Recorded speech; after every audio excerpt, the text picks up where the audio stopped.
The Ukraine, with the blessing of the United States, launches missiles into Russian territory for what I'm told is the first time in this war, although I believe we've had incursions into Russian territory already in this war. And because of it, Putin signs and edits his nuclear doctrine, making it easier for him to authorize using nukes in conflicts that Russia is involved in. But I promise, this is not actually Fallout Friday. This is actually what's happening in real life. So we'll be talking about what's going on with that, where we go with that, and what we do there. In other news, excuse me, Joe and Mika are seen going to the Mar-a-Lago to meet with Trump and open up dialogue and get roundly rejected from their core audience for that. We'll go over what's happening with that, what the news has to say about that, and what we do from there. In Pennsylvania, a recount has been triggered in the senatorial race, but don't worry, your favorite orange comic book villain is safe in this election, so we'll be talking about what's happening with that, including the fact that the Pennsylvania Democrat Party has insisted that they're going to count all the ballots in spite of a court order. And new cabinet positions have been announced for the Trump administration. We will talk about Tulsi Gabbard, RFK Jr., Carolyn Levitt, and more. And the reactions to all of them, because it is enjoyable to see. It is going to be all of this and more over here on Contemporary. So strap yourselves in, find some friends, and get ready to sit down and talk about what's crazy in the world for the next 2 hours. And of course, live chat if you like what you see or you dislike what you see, or you just want to have your voice heard. This is a small enough channel that you will be read on air, unless of course it goes against YouTube's terms of service. And she's got a target painted on her back and keeps a list of the qualities that good girls lack. She bites her lip and tips her bottle. I take a drink because the truth is hard to swallow. I am J. Edgar, and this is Contemporary.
There's some fighting words in the live chat over there today. Excuse me. The Mogwai calling out Palm for not being first, but I'd be cautious about that, and I think he thought better of it after the fact. Suck it, Palm. Wait, Palm is a mom and might easily be pushed to murder faster than Putin can press the nuke button. You can be first. I don't know. I think the glove has been thrown. I think the challenge is gone, and yeah, it might go there. We have got a lot to go over here today, and I'm going to say I got pushed back a little bit today by the fact that I did have a job interview today. I'm not trying to hide this from my current job right now. They know. It's internal, so obviously they know. But it would be something going forward, and obviously, sake of privacy, sake of protest, anything else. Where I work is never going to be mentioned, except for the fact that I may be moving a location here at the near future. But again, you're never going to know that. I'm never going to name the city that I live in or where I work. But, I mean, it's still semi-local where I'm going to be going. It's going to involve a move, obviously, and we will deal with what happens with the schedule when that comes up. You're going to be seeing a new studio in the background in the very near future. I'm kind of excited for that. So, yeah, we'll actually have some space to do that. I don't know what the new studio is going to look like yet because I haven't made a decision on what I'm going to spend my money on, but that is coming up in the near future. So that's why we ran behind. Those of you who are on the audio platform are always on time because you can listen to this whenever you want, but you also know that a wizard is never late. So it wasn't that I was late at 6:20, it's that most of you were early. That's what happened there. But we do have a lot to go over here today. Just there's a bunch of stuff with this one today. I chose today to start with what's going on in the foreign realm because I think that is more pressing. We can sit and recount all day and every day. It's not going to change the makeup of the Senate except by one seat. But I mean, the majority is not going to flip in the Senate. The cabinet picks aren't really going to become a thing until January 20th, so I can push that off to the back burner. The immediacy of what's happening in the world with Russia and the Ukraine right now is, I think that takes immediacy. And, well, Kim Jong-un and Iran have also decided that they want to weigh in on this global fallout phenomenon. And not the one that's going to happen in like 7 years when Fallout 5 releases. Like, we're talking about the one that's happening in Eastern Europe right now. So we're going to talk about that. We are going to talk about the cabinet picks. We're going to talk about Joe and Mika. We've got that up here. The Senate race in Pennsylvania, we'll be talking a bit about that. And just a bunch of stuff. I am sorely disappointed in the GOP. Well, I guess I'm not that disappointed because, well, they're the GOP. They're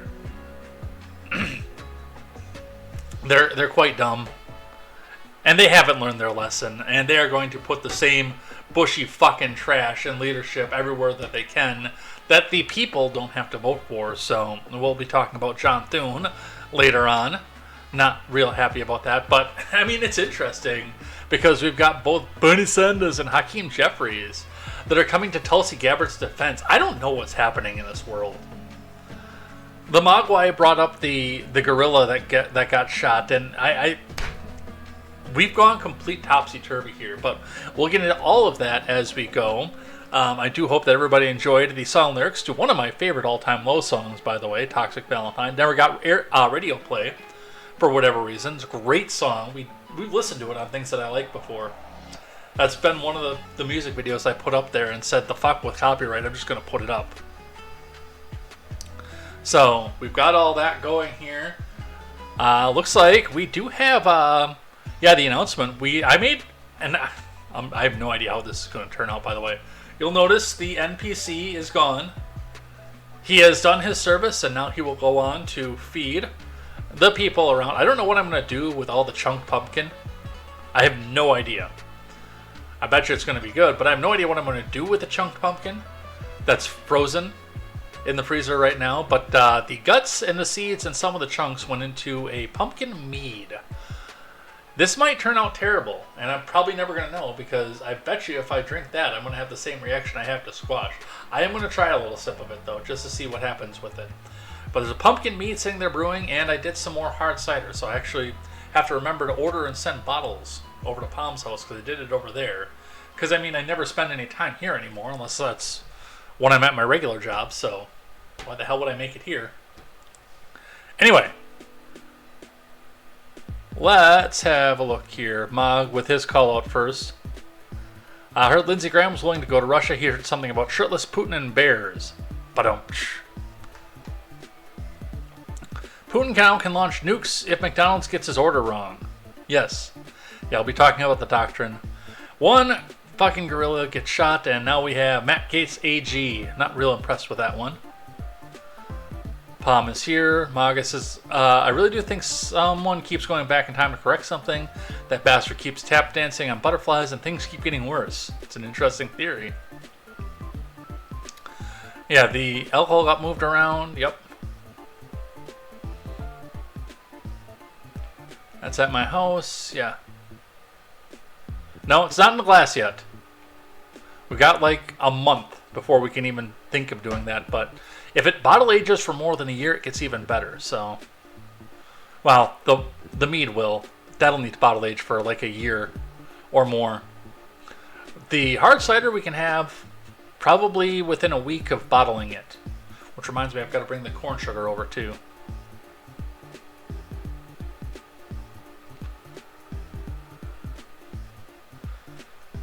No, I pretty much am. Much as I can, unless I'm at work. Anyway, we got news to get to here. So let's get to it, shall we? Lunacy has joined us as well over there. Let's check in with the Rumble chat. All my lurkers went away on Rumble. Lame. Anyway, let's do it. Let's get to it. Let's see. Where is my news scene? There it is. Starting on the Dow today. The Dow spent almost all of its day down over the previous close, but we'll look back over the past 5 days. It took a tumble and it recovered. It actually came almost back to the previous close and then tumbled out again. And it just so happens every time we come back on a Tuesday, it's been in a bit of a downslide, but realistically, even though we hit another, looks like probably record high, a 52-week high, yep, at 44.4670, we hit one of those. As far as that's the highest it's been, and the highest close, of course, not quite there, but it did climb up a little bit since we looked back, and then it took a tailspin throughout the rest of the week since we've looked at this last. And some of this, I think, is going to be some uncertainty, especially on the world stage. I know that there seemed to be some certainty almost immediately after the election, and then it just went away. So let's have a look at IBD. Leon Fowl has joined us over on the YouTube side. Was the drop due to the rocket attack on Russia? It might be, although it's been going for a week. So we'll look at that. That's actually my top story, is the rocket attacks.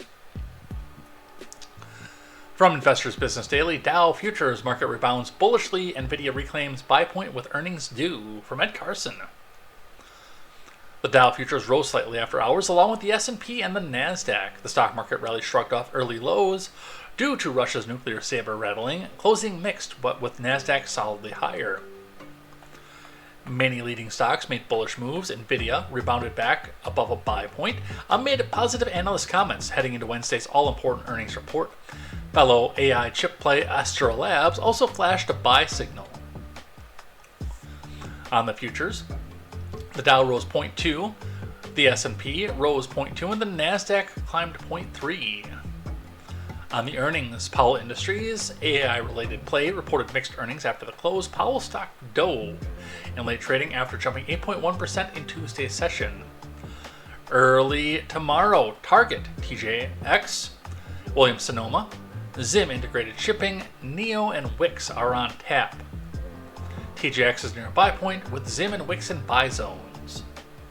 So if you are watching your earnings, tomorrow's going to be a day. Tomorrow's going to be a great day to day trade, but I got to work all day tomorrow, so that's not going to be anything that I can do at this point. So that's what we see there. On the rally, the stock market rally opened solidly lower on Russia's nuclear threats, but quickly bounced back to close mixed, but generally higher. Walmart earnings and bullish analyst comments on Nvidia and AI-tied Vertiv were among the positive factors. So a little bit of mix on the markets there. Always check with your financial advisor to see what is best for your portfolio. Nothing that's offered here is official financial advice. Oh, look at that funny looking guy.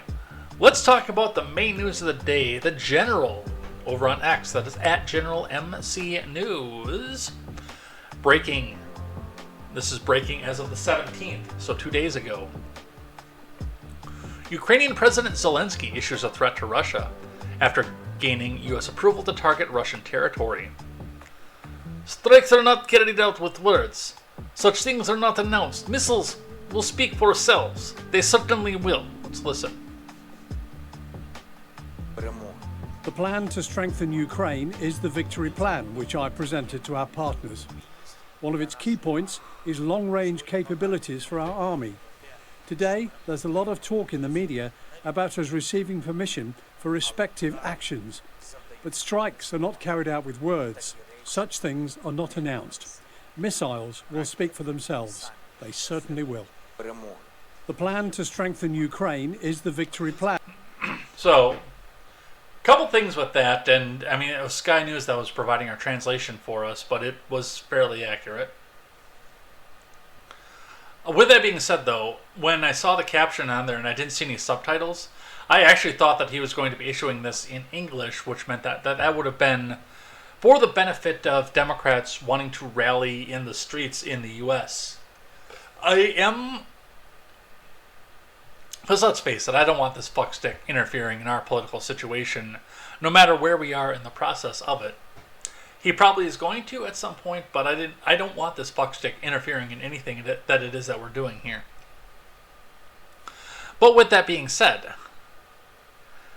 the fact that he spoke this in Ukrainian means that yes, he's issuing the challenge to Putin directly. And sure enough, he did. Reading from CNN today, Ukraine fires U.S.-made longer-range missiles into Russia for the first time. This may be the first time as far as missiles go, but we have had incursions into Russian territory, which is really funny because, I was told way back when I was told that it was morally reprehensible that I didn't support the Ukraine lock, stock, and barrel and everything that they were doing, is that I had to just not question anything and pledge my full support for the Ukraine, because this was only a self-defensive war. We were in this for the defense of Ukraine. They're defending their own sovereign territory. There's no plans to do anything else. Why would you even think that, you Russian asset? No, they're never going to go into Russian territory. This stopped being a defensive war at this point. I don't know what the story is on the ground. And by the way, neither do you.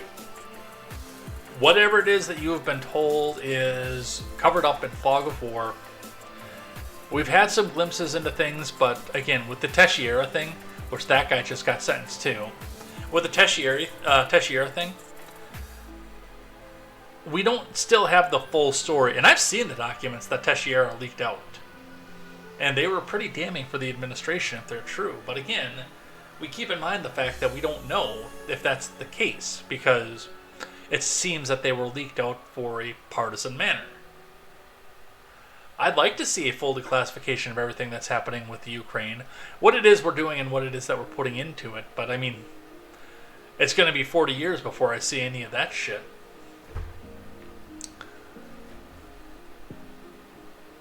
But this is no longer defensive.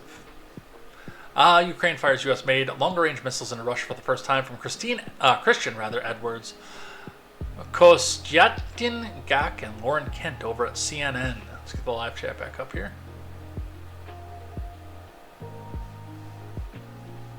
Tricks for free says, this is crazy. The Mogwai says, think a record high is enough for Putin to launch. Vong says, after 10,000 years, Vong rises from his sleep. Fear me, mortals. It's kind of like, Vong is too young to know who Rita Repulsa is, but that's kind of like the Rita Repulsa speech. After 10,000 years, I'm free! You think I get copyright popped if I play that on air? Even if I don't do video? Do you think? Fuck it, we're gonna try it.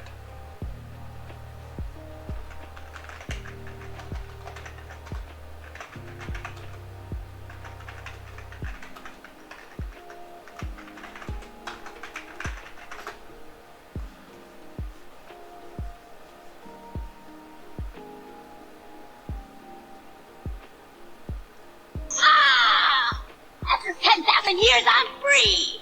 It's time to conquer Earth! I think I might get away with that because there was no music out that one. Usually you have the Power Rangers theme song in the beginning of that one.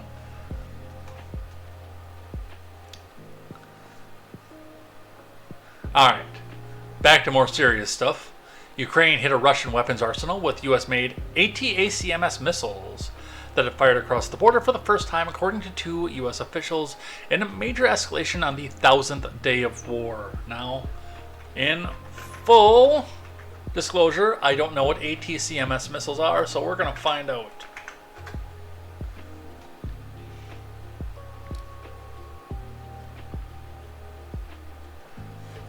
We'll use this article because it's good enough for term papers.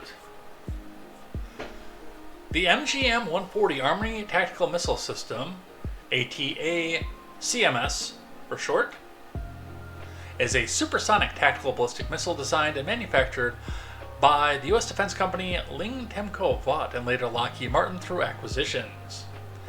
Which means the stock portfolio of at least 400 people in Congress just went up. It uses solid propellant and is 13 feet long and 24 inches in diameter.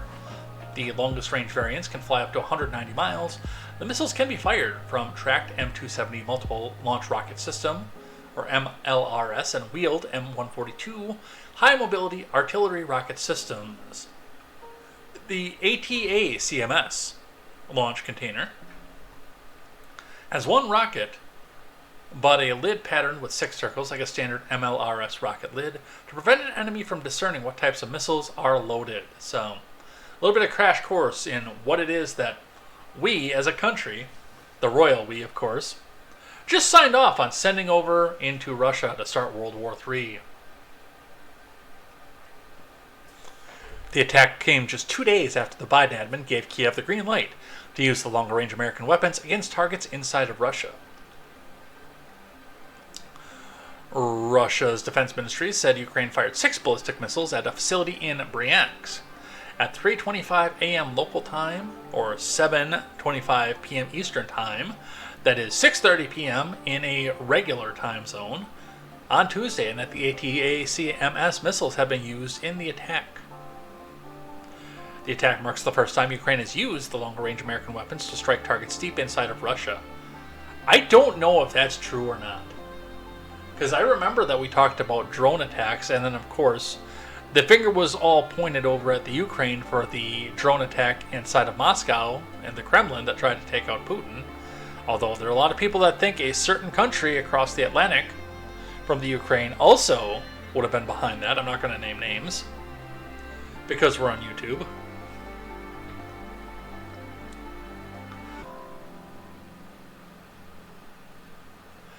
And it shows that Kiev has wasted little time in making use of its newly granted powers. Ukrainian President Volodymyr Zelensky declined to confirm or deny the attack using a Tuesday news conference, but said, Ukraine has long-range capabilities. Ukraine has long-range drones of own production. We have long Neptune, which is not a euphemism, that's actually a Ukrainian cruise missile. And not just one, we now have ATA-CMS. We will use all of these. Russian air defenses say they shot down 5 of the missiles and another was damaged. Fragments from the damaged missile fell on the territory of a military facility, causing a fire that has since been extinguished. There were no casualties or damage. On the same day of the attack, Vladimir Putin updated Russia's nuclear doctrine, where Moscow will consider aggression from any non-nuclear state. But with the participation of a nuclear country, a joint attack on Russia. We will be talking about that a little bit later. So,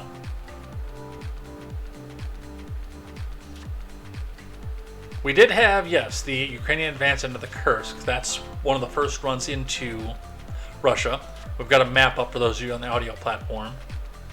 And a map of known Russian military air bases or military objects that are within range of the ATA-CMS being launched from anywhere in Ukrainian territory, with, yes, large regions and swaths of the Donetsk region and Crimea that are claimed as Russian territory. So anywhere that's still in white here is where the ATA-CMS can be launched from, and that's about how far it can get to, 300 kilometers, or about 150 miles if you're not using communist numbers. We can't quite get to Moscow with them, but there's still a lot of military over here on the border here, plus they can get just about anywhere into Belarus, I would say. A good range into it, at least. Which is, of course, a Russian holding. And just for funsies, we also noticed that they can get quite a ways into Romania, almost all of Moldova, Poland. I would say they probably can't get to Lithuania, but And that's just for funsies. I mean, they would never do that and try to say that it was Russia.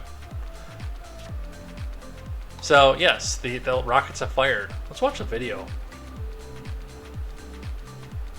Pouring oil into the fire. That is the view from the Kremlin spokesman, and we've been seeing angry reactions coming from Russian state media, but also from Russian authorities after the Biden administration is allowing Ukraine to use American-supplied weapons to strike deep into Russian territory. Now, these types of weapons, which the Ukrainians have been requesting to use for this purpose for a very long time, could hit into Russian territory hundreds of targets. The Russians are saying if such an attack happens by Ukraine, that this could be considered a direct attack by NATO against Russia.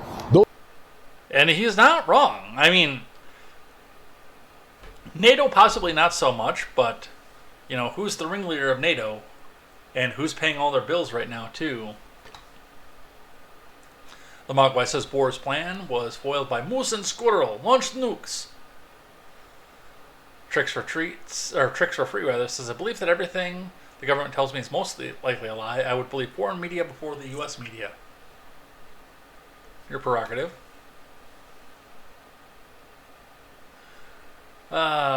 We got some greetings in here.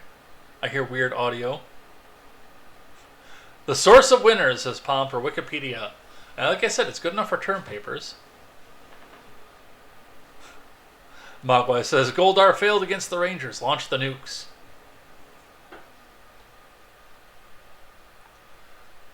Let's see. More introductions. It's like actually we got doubled up chat over there. I don't know what happened there. Palm says, I worked my first 40 hours last week after doing my utmost to get my brain to cooperate for the last few months. And good job there. All right, let's keep going.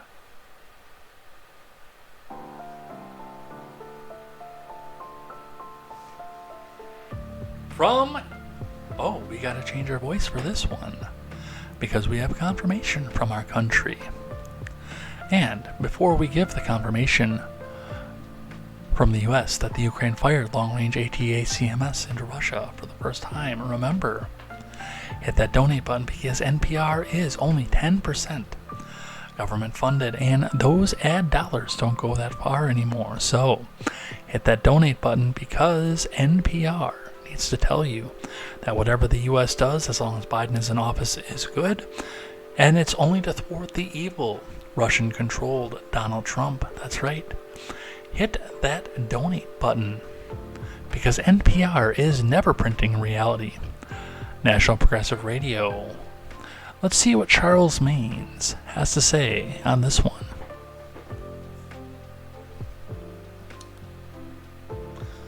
Ukraine fired a series of ATACMS missiles into Russia, marking the first attack since the U.S. made longer-range weapons in 1,000 days of war.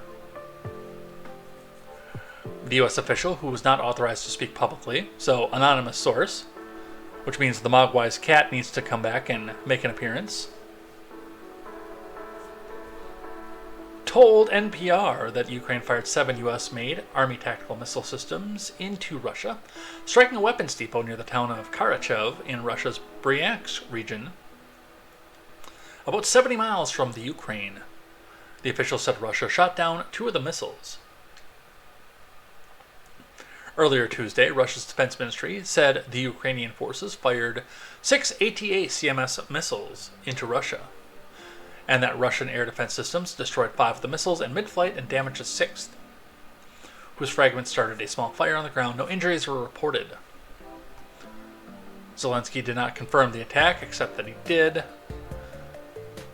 The barrage came 2 days after the news, reported by NPR and other outlets, said that the Biden admin lifted restrictions on Ukraine's use of sophisticated long-range Western weaponry to target inside Russia. Ukraine had lobbied Washington for months to get permission to use the ATACMS. So, we have confirmed that our stuff was used. That almost sounds like a taunt to me. Like, oh, hey, man! I can see Biden doing the thumb on the nose thing. Hey, man, come on, you can't get us! Come on, Putin! That man does not give any fucks anymore anyway. Anthony Blinken, immediately before this, pledging that we will send unlimited dollars between now and January 20th.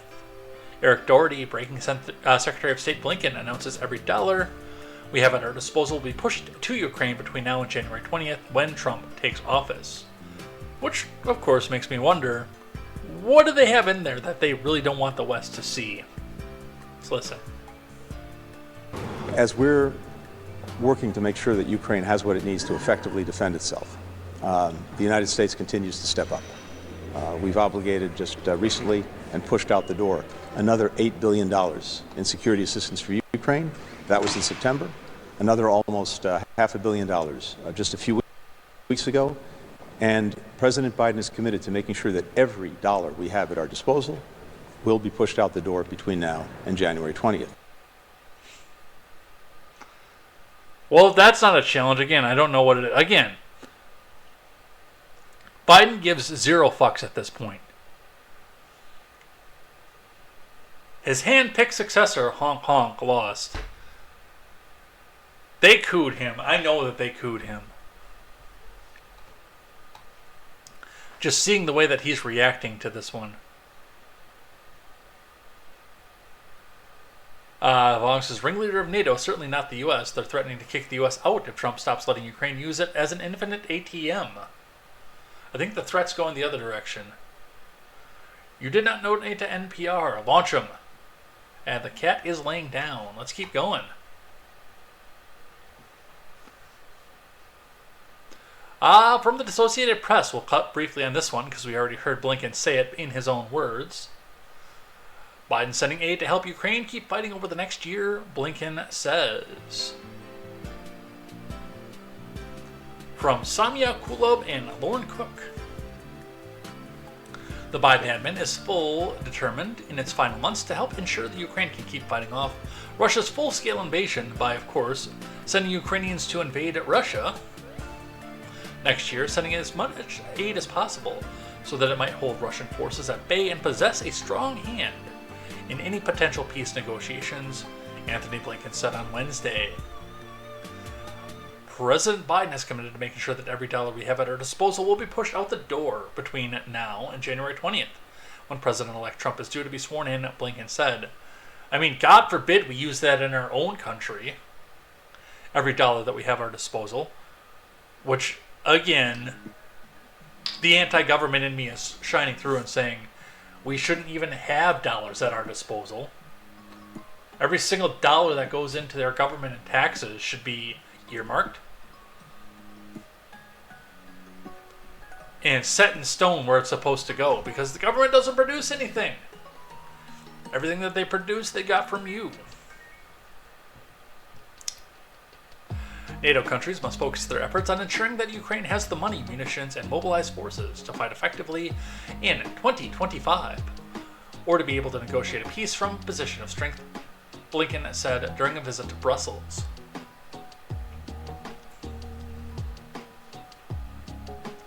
The U.S. will adapt and adjust with the latest equipment that it's sending, Blinken said, without providing details.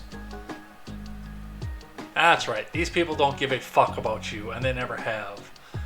So, what's becoming one of my favorite accounts, Angela Belsamino over on X, who, I'll admit that I was actually taken in by it. I didn't realize it was a ruse.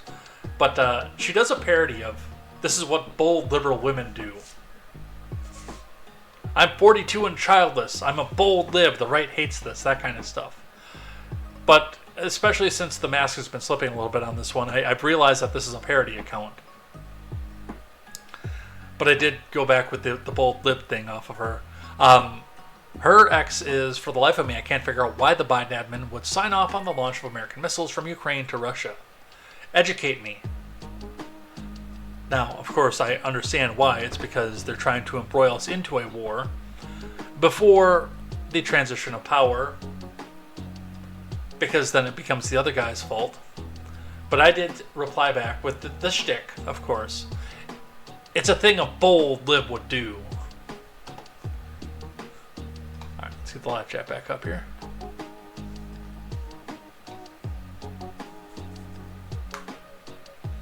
Tricks for Free says, borrowing more money for another lost war. These people are bad. Mug says, what's the best way want to cover up our crimes? Clintons? Well, you know, we found that pushing people self-delete is the best way. Biden, hold my ice cream. Way to dance around the YouTube terms of service, by the way. Thank you for that. Always appreciate that. In other news, over in that region of the world, 2 undersea cables in Baltic Sea disrupted, sparking warnings of possible hybrid warfare. From Ivana Kotasova, Billy Stockwell, and Paul Pete Murphy over at CNN. 2 undersea internet cables in the Baltic Sea have been suddenly disrupted, according to local telecommunications companies, amid fresh warnings of possible Russian interference with global undersea infrastructure. One of the first things I want to know is, where did they come from and where did they go? And no, this is not a reference to Cotton Eye Joe. Let's just pull up our map here, though, and make sure that we remember where everything is over there, because our libertarian friends say that we can't comment on stuff unless we can point to it on the map.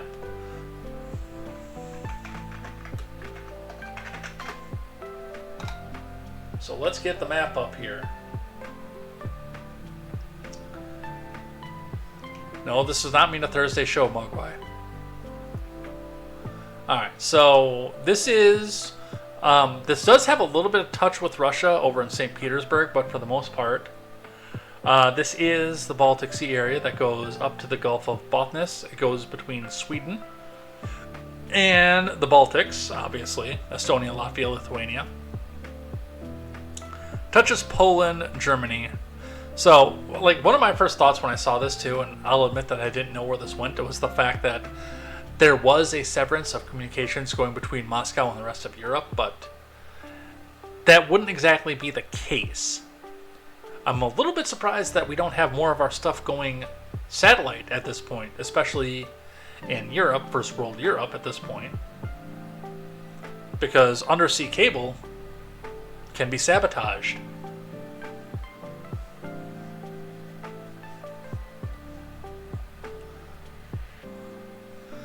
So that's where it runs. There, I'm going to see if it says in the article which one of the Baltic countries it actually ran from and to. Kaliningrad. I'll admit, I don't know what this little country was supposed to be. Alright, anyway, let's go back and have a look at CNN. Communications cable between Lithuania and Sweden. We got our answer right there. Was cut on Sunday morning around 10 local time. A spokesperson for telecommunications company Telia Lithuania confirmed to CNN. The company's monitoring system could tell there was a cut due to the traffic disruption, and that the cause was likely physical damage to the cable itself. Telia Lithuania spokesperson Audrius Stasiulaitis, I probably butchered that last name, told CNN. We can confirm that the internet traffic disruption was not caused by equipment failure, but by physical damage to a fiber optic cable.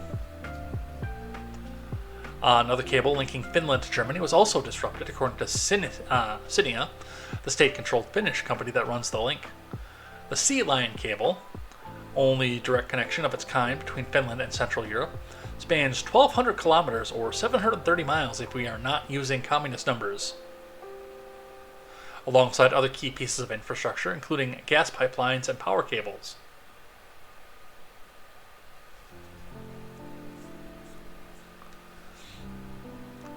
The incidences came as 2 of the affected countries, Sweden and Finland, updated their guidance systems on how to survive war.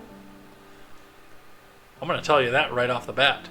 Lots of canned food, some knowledge of growth, and the ability to can, sterilize, and yes, distill, and / or ferment.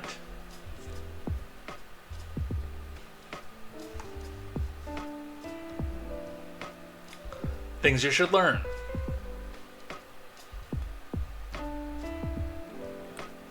Millions of households in the Nordic nations will be given booklets with instructions on how to prepare for the effects of military conflicts, communications outages, and power cuts. You know, because we haven't had to do that since 1944 in that region. Both countries joined NATO in the past 2 years after Russia launched its full-scale invasion of the Ukraine. The area that was disrupted along the Finnish-German cable was roughly 50 to 65 miles away from the Lithuanian-Swedish cable that was cut, a CNN analysis of the undersea routes show. Nothing to see here, folks.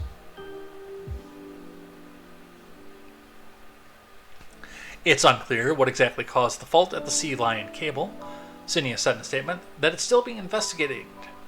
A physical inspection has not yet been conducted. Reuters reporting, citing company's chief executive Ari Jussi-Napila, who told a press conference on Monday that the sudden outage implied the cable was cut by an outside force. Or, you know, it just broke. The foreign ministers of Finland and Germany said in a joint statement Monday evening that they were deeply concerned about the severed Sea Lion cable and raised the possibility of hybrid warfare. So, that's definitely bringing the boiling point up in the situation over there. Where is my live chat? There it is. Tricks for Free said, did Biden have them damaged? I don't know if I can say that on YouTube, but that certain Western country across the Atlantic that I mentioned earlier, that I probably can't say on YouTube, might have been involved with that, along with the drone attack in the Kremlin. Insisting more hate for Russia. The Mogwai says, where did you come from? Where did you go? Where did you come from, Cotton Eye Joe? Mar-a-Lago? See what I did there? Yeah, earlier Mogwai said, if it hadn't been for Cotton Eye Joe, I'd been married a long time ago. So no Christmas? No, there'll still be Christmas. Mogwai says, anyone have an elementary school desk from the 60s? I have a friend looking for something to hide in when Russia launches. Haha! Duck and cover, says Wong. Nice. I love that I have a small enough community that I can still communicate with everybody who live chats, because you guys say some funny shit. Some of it I can't say on YouTube. I love it. Back to the ATACMS from NPC News. Putin issues new nuclear doctrine in warning to the West over Ukraine. From Mithil Agarwal. Say that 10 times fast. Russian President Vladimir Putin formally lowered the threshold for his country's use of nuclear weapons Tuesday, days after the U.S. allowed Ukraine to strike inside of Russia using American missiles. The Kremlin announced that Putin had approved an updated nuclear doctrine, a document that governs how Russia uses its nuclear arsenal, including the declaration that Moscow could unleash a nuclear strike if subject to an attack by a non-nuclear country that has the support of a nuclear state. Gee, I wonder which country he's thinking of there.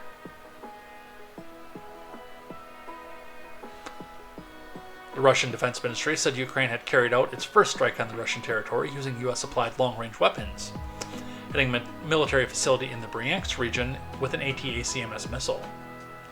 Yes, we know about all that. Two U.S. officials later confirmed to NBC that Ukraine had fired the ATACMS.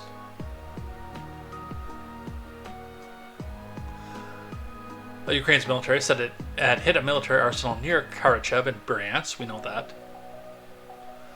The change to Russia's nuclear doctrine marked the most significant saber-rattling yet by the Kremlin, which has consistently warned about possible nuclear war throughout the 1,000 days since its full-scale invasion of Ukraine.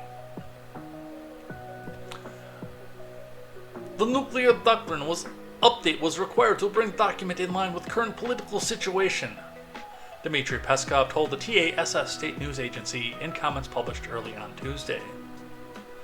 Peskov outlined Moscow's new threat in light of Washington's shift in policy, that the use of Western non-nuclear missiles by Ukraine's military against Russia under new doctrine could lead to a nuclear response, which again has been being threatened since the beginning of this. Still, the use of nuclear weapons would be a last resort measure, he added. Well, I mean, regardless of what happens, it's going to be a last resort measure. With mutually assured destruction out there and the fact that the Ukraine has become our ally at this point, whether you intend it to be your last resort measure or not, it's going to be the last resort measure. It's going to be the last fucking resort you ever do. And it's going to be the last resort a lot of us do. I hate to say it, even though it's true.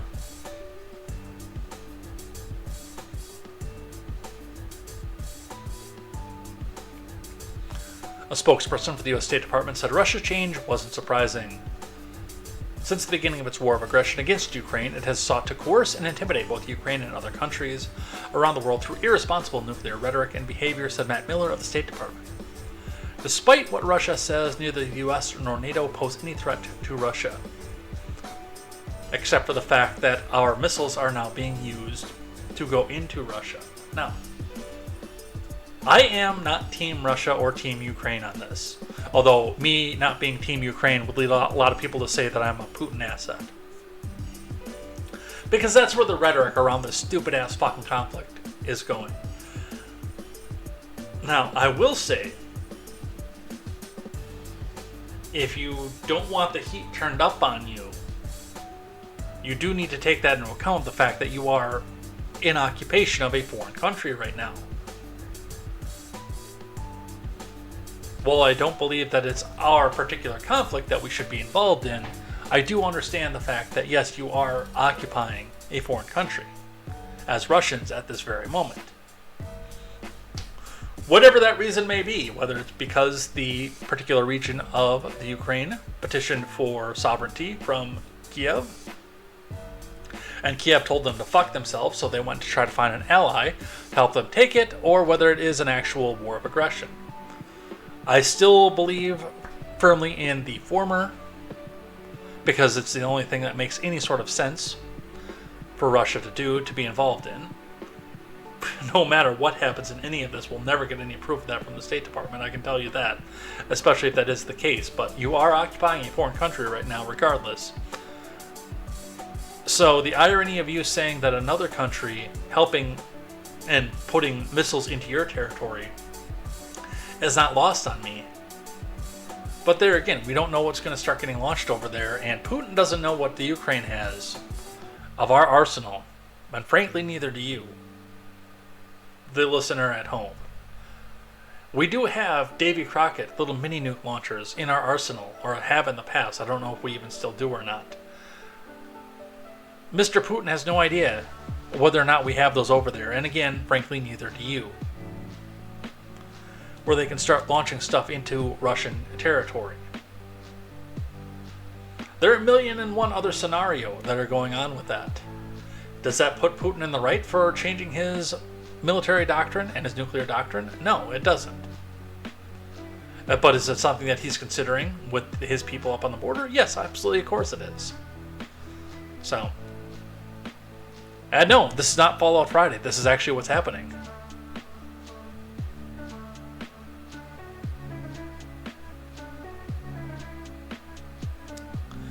Alright, let's talk about other countries here.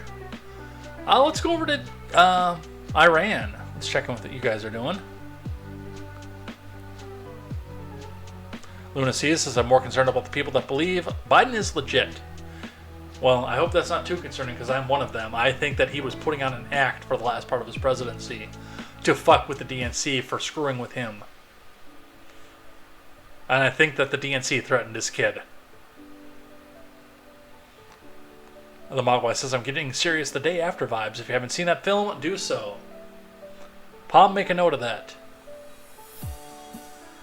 Vong says, do none of y'all see what the Dems are doing here and how they're trying to use the Russo-Ukrainian war to swing the balance of the electorate in their favor for the time of the current younger generations? We're allied with a guy whose claim to original fame is playing the piano with his pecker. This is silly, says Tricks for Free. Both those are true, by the way.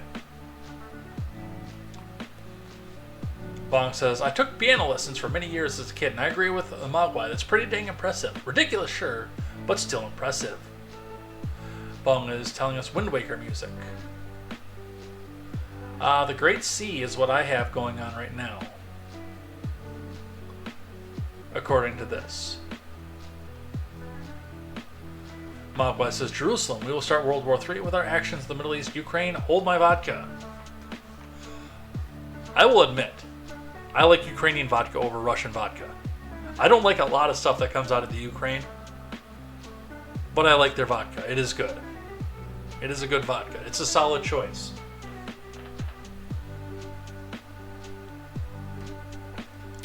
Iran increased uranium-enriched stockpile to near weapons-grade levels, per the UN. From John Jackson and Matthew Impelli. Iran so far away has further increased its stockpile of uranium enriched to near weapons-grade levels, according to a report from the UN's nuclear watchdog viewed Tuesday by the Associated Press. Just in case you wanted something else to be scare tactic going into an administration that a lot of people in this country are going to be protesting.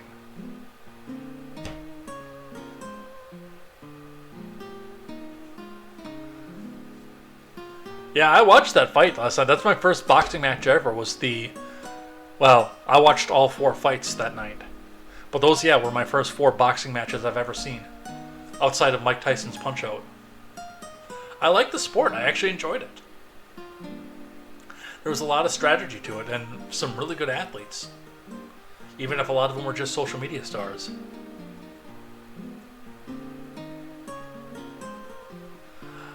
A report from the International Atomic Energy Agency revealed that as of October 26th, Iran's stockpile of uranium enriched up to 60% had grown to 182.3 kilograms, or 401.9 pounds if you are not using communist numbers, marking an increase of 38.8 pounds since the agency's previous update on August. Uranium enriched to 60% purity is nearing weapons-grade levels, requiring only a brief technical process to reach the 90% threshold needed for nuclear weapons. The International Atomic Energy Agency's latest quarterly report also estimates that as of October 26th, Iran's total stockpile of enriched uranium has reached 14,560 pounds, an increase of 852.6 kilograms or 1,879.6 pounds since August. According to the agency, approximately 92.5 pounds of uranium enriched to 60% could theoretically be sufficient for a single atomic weapon if further enriched to the 90% weapons grade threshold. Which, I mean, it's all well and good.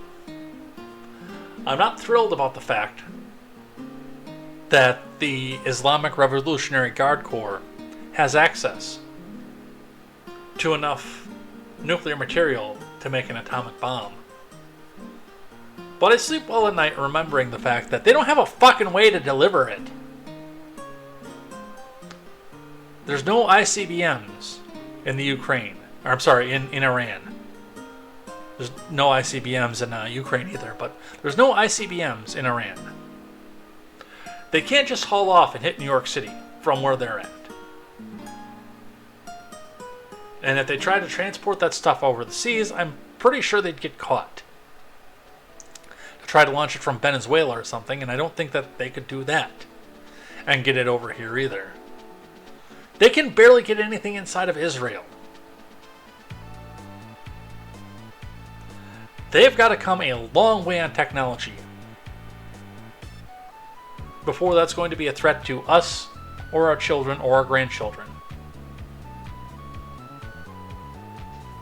Something to keep in mind while the Newsweek is trying to scaremonger you.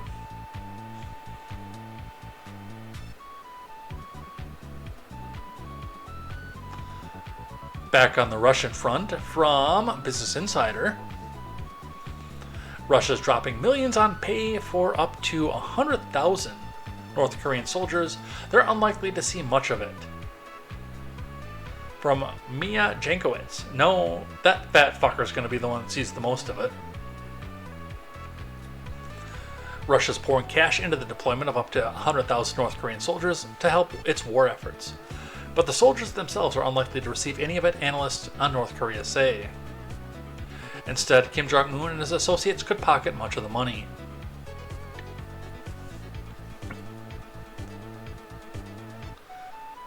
Ukrainian officials have said that up to 11,000 North Korean troops have been set up to help push back its forces in Kursk, and those numbers could rise. Dmytro Ponomarenko, Ukraine's ambassador to South Korea, told Voice of America over the weekend that the number could reach 15,000 with troops rotated out every 2 to 3 months.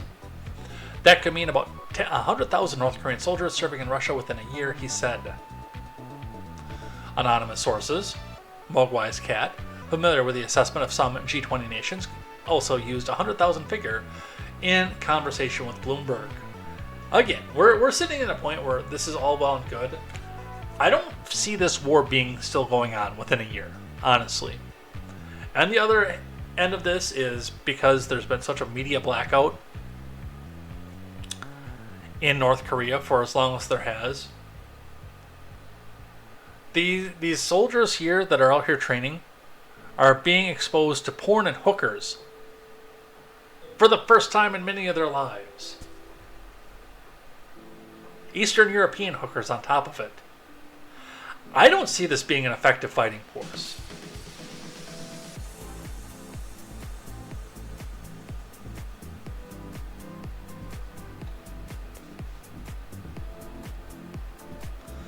I really don't. Besides, like I said, this fat fucker's going to pocket most of the money, and I think a lot of these guys are going to run. If you want me to be completely honest with you, I think a lot of these dudes are going to run. Apparently, it wouldn't be that difficult, even without an ICBM, to get a nuclear weapon over here. I'm not going to lose sleep over it. I'm not going to lie.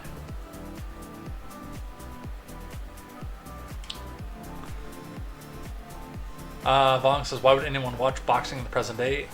It's a total waste of time. I don't know. I liked it. I'll be fine with Russia nukes if we can get Pavel Chekhov saying, nuclear whistles launched from a nuclear weasel. Nice. Alright.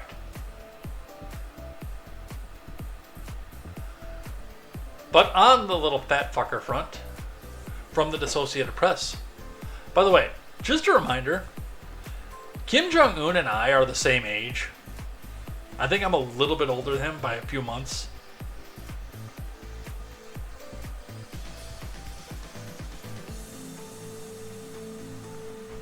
Same with me and Shapiro. Except Shapiro is January to April older than I am.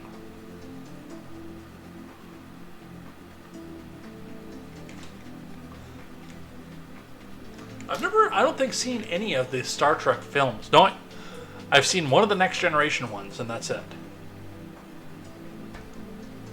I have a lot of the old stuff on my watch list. But I work a lot, so I never get to watch. Palm and I are watching Deep Space Nine right now. Which, given the interest in that, I could see that mutating out into the rest of the series as well. That's a thing that I like. From the Associated Press, North Korean leader calls for expanding his nuclear forces in the face of alleged U.S. threats. That's the big ask, by the way. That's the big saber rattle. This is something that the Biden admin will never understand on how to conduct foreign diplomacy with. From Kim Tong-hyung. Kim Jong-un renewed his call for a limitless expansion of his military nuclear program to counter U.S.-led threats in comments reported Monday that were his first direct criticism towards Washington since Trump's win in the U.S. presidential election.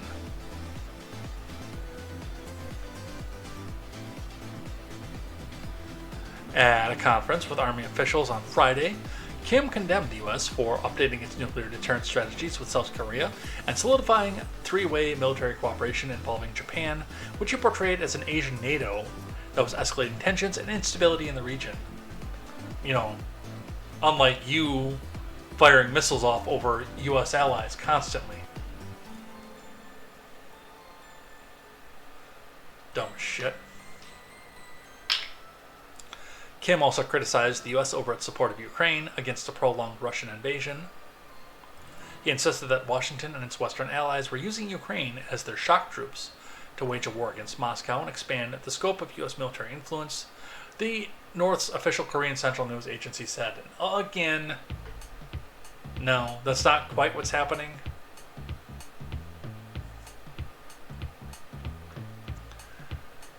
But it's what state TV is going to say. This is nothing. This is a giant nothing burger. This is, I have big red button on my desk all over again. This is, I have big red button on my desk 2.0. And hopefully, after January 20th, the orange man gets back up there and says, yeah, I got a bigger red button and mine works. And then we don't have to worry about that fat little shit anymore. Easy peasy. But this is not, again, this is not one to lose sleep over. This is Asian diplomacy. Speaking of the orange man from CBS, Biden tells Trump, welcome back during Oval Office meeting from Catherine Watson and Carolyn Linton, both of whom probably cried while watching this or writing this article. Let's see. Voyage Home I've not seen. Mogwai says, Chris Christie weighed in because I said the fat fuck.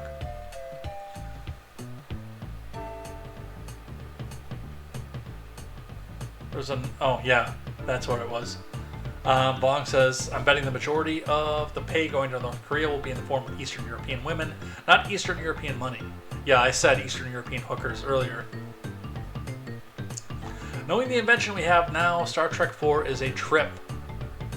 I'll have to start going down through the original series then, and the films. Alright, anyway, back into this one here. President Brandon welcomed President-elect Donald Trump back to the White House Wednesday for a nearly 2-hour meeting as part of the transition process, a formality that Trump didn't extend to Mr. Biden in 2020. White House Press Secretary Token Diversity Hire called the meeting substantive and said the two men discussed national security and domestic policy issues, and Mr. Biden raised important items on Congress's to-do list. At the top of the meeting, with reporters present for only a moment, the two men shook hands. Oh, Mr. President-elect and former President Donald, congratulations, and I'm looking forward to having, like we said, man, a smooth transition. Biden said, speaking first. Biden told Trump that his admin will accommodate the president-elect's needs. Welcome back, man. Welcome back. Thank you. Okay. And politics is tough, and it's, in many cases, it's not very nice. It's not a very nice word. But it's a nice world today. I appreciate you very much. Your transition, so smooth. It'll be as smooth as it can get. The most smooth. Trump responded. Neither man responded to shouted questions from reporters. The meeting began shortly after 1100 hours Eastern Time after Trump spoke to House Republicans. White House Chief of Staff Jeff Zients and incoming White House Chief of Staff Susie Wiles were also in the meeting, the White House said.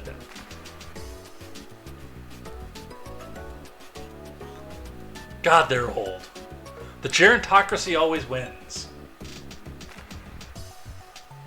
Melania will not meet with Jill, although the First Ladies do traditionally meet. Melania met with Michelle in 2016. Jill's office said she gave the president-elect a handwritten letter of congratulations from Melania, expressing her team's readiness to assist with the transition.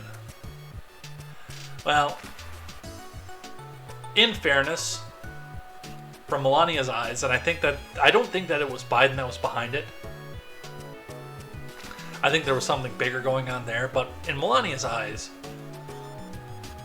the Biden admin sent shock troops in the form of the FBI to raid her panty drawer and Barron's Xbox collection. So I can understand why they wouldn't want to go sit down and meet together. Especially that's her kid involved. That's mama bear instinct coming out.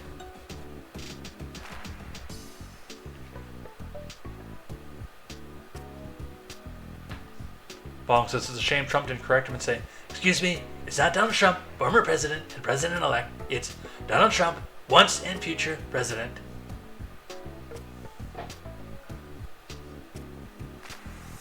Biden closes the door, laughs. Don, they bought that dementia bit. Worked. It's now your problem. I'm going to go smoke with Snoop. Nice. So, they made nice for TV. And I'm sure a lot of liberals screamed over that one. I know a lot of liberals screamed over this one. Eric Doherty, again, reporting. Breaking. Morning Joe host Mika and Joe met with President-elect Trump at Mar-a-Lago. It's the first time we have seen him in 7 years. What we did agree on is to restart communications. Let's listen. The past week, Joe and I have heard from so many people, from political leaders to regular citizens, deeply dismayed by several of President-elect Trump's cabinet selections, and they are scared. Last Thursday, we expressed our own concerns on this broadcast and even said we would appreciate the opportunity to speak with the president-elect himself. On Friday, we were given the opportunity to do just that. Joe and I went to Mar-a-Lago to meet personally with President-elect Trump. It was the first time we have seen him in 7 years. Now, we talked about a lot of issues, including abortion, mass deportation, threats of political retribution against political opponents, and media outlets. We talked about that a good bit. And it's going to come as no surprise to anybody who watches this show, has watched it over the past year or over the past decade, that we didn't see eye to eye on a lot of issues, and we told him so. What we did agree on was to restart communications. My father often spoke with world leaders with whom he and the United States profoundly disagreed. That's a task shared by reporters and commentators alike. We had not spoken to President Trump since March of 2020, other than a personal call Joe made to Trump on the morning after the attempt on his life in Butler, Pennsylvania. In this meeting, President Trump was cheerful, he was upbeat, he seemed interested in finding common ground with Democrats on some of the most divisive issues. And for those asking why we would go speak to the president-elect during such fraught times, especially between us, I guess I would ask back, why wouldn't we? It's because they all want to be relevant still. They want to be saved in the face of the fact that MSNBC is up for sale right now. That's why they're doing it. And you're going to see a lot of this. Now, you're going to see a lot of the big billionaires across the country do this. They're going to follow Elon's lead because of where the popularity, because of what the popular vote did. You're going to see a lot of those try to do that. You're going to see a lot of the news media try to do this as well. And that is going to be based on the fact that they want the money and they want the access. So now they're going to come back and pretend that they didn't do what they've done for the last 8 years. And now they all want to go back and play nice. They're going to be Ron Johnson is what they're going to do. They're going to go wherever the political winds bring them. They have no positions of their own. They made a lot of money saying Trump evil, Trump Hitler, Trump this, Trump that. And now they're going to come back and try to cash out on it. And the worst part is a lot of the people across the nation are going to let him get away with it. So that's why they're doing this. Tim Pool offers a different explanation for this one. Kissing the ring. MSNBC's Morning Joe host meets with Trump to reopen lines of communication. It gets better. Take a look at this. Anna Navarro furious about Joe Scarborough and Michael Brzezinski's trip to Mar-a-Lago to see Trump. And now apparently they're getting boycotts. There's calls to boycott their show by all 28 people who watch it. Okay, it's 1,000. Yeah. But when I showed the ratings, which are by 1,000, it said said Morning Joe 28. And I was like, only 28,000 viewers in the key demo. And everyone responded with, are you sure it's not just 28? So this is what they're being accused of. They have this clip where they said, obviously we disagree with Donald Trump, but we decided we got to do something different. We're going to go talk to him. It's too late. These people have gone so insane. Yeah. MSNBC's ratings are gone. Comcast is talking about getting rid of it. CNN's laying people off.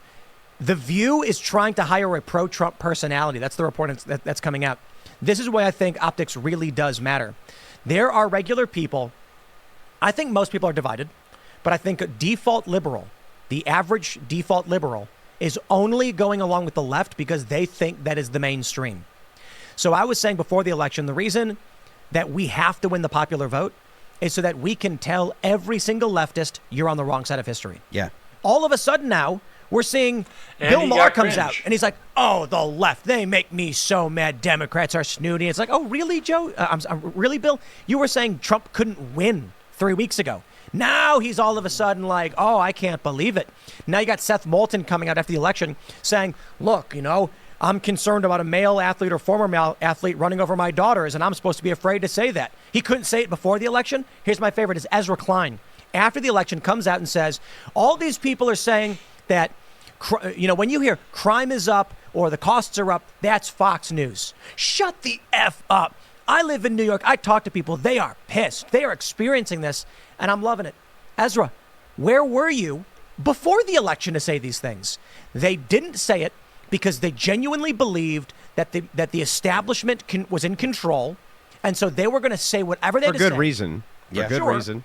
These are the moral cowards who are like, Is that Dave Smith? I'm angry, of course, but I'm just going to say whatever they want me to say so I can dodge their ire.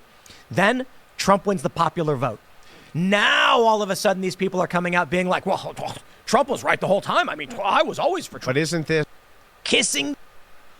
But that's that's the same thing that I said when we were talking about Joe and Mika. They're going wherever the political winds are bringing them. Ron Johnson, like you said, is the same way. Lindsey Graham is a little bit the same way in his public persona. But he does have his own secret agenda of wanting to, incite war and get money off of Lockheed Martin.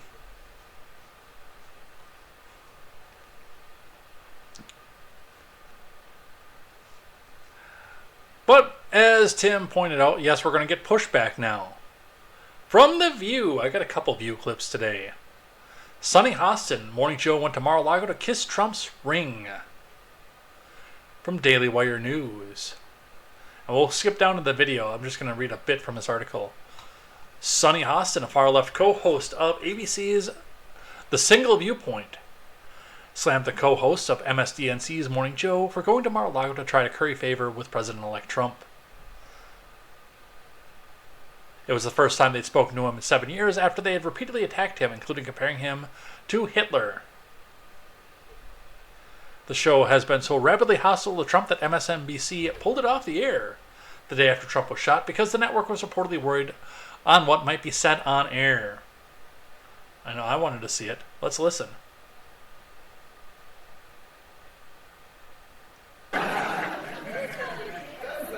Look, the bottom line is that America needs a free press that is willing to speak truth to power right now, more than ever. And I think that we have to be very clear-eyed when we think about the president-elect and cover the president-elect. And I don't think you need to sit down for 90 minutes at Mar-a-Lago and kiss his ring to be able to speak truth and to be able to cover a story. So maybe they're not journalists in the true sense. Maybe they're saying that they're opinion journalists. But we have to remember that Trump is the guy who ushered in the era of fake news. He is the guy who ushered in alternative facts. He is the guy who attacked 3 black female journalists. He's the guy that revoked Jim Acosta's press credentials for asking him a question. And so I think that this president-elect, I hate to say it, would like nothing more than to have only Fox News cover him, would like nothing more than a state-sponsored media. And I don't think he can be trusted in the way that other presidents can be trusted. This is an aberration. But the reality is he doesn't just have Fox News. He didn't do a lot of... Not to mention the fact that MSNBC, when Democrats were in party, were state-sponsored media. What the fuck? This is, by the way, why the left lost the election. This shit right here, the shut up and do what we say, you retards. I don't care if I get banned from YouTube for that quip either. Because that's the exact mentality the left has. Alright, let's move into election stuff. From CBS News. Recount triggered in Pennsylvania Senate race as McCormick heads to D.C. Casey declines to concede. Casey is going to get fucking curb stomped, by the way, if they go to do this recount the way that it should be done. And there's going to be some honk that goes along with this recount, I can tell you. But the reality of this recount is that Casey is fucked. And he did it to himself. He really did. Bob Casey endorsed Trump at the last minute.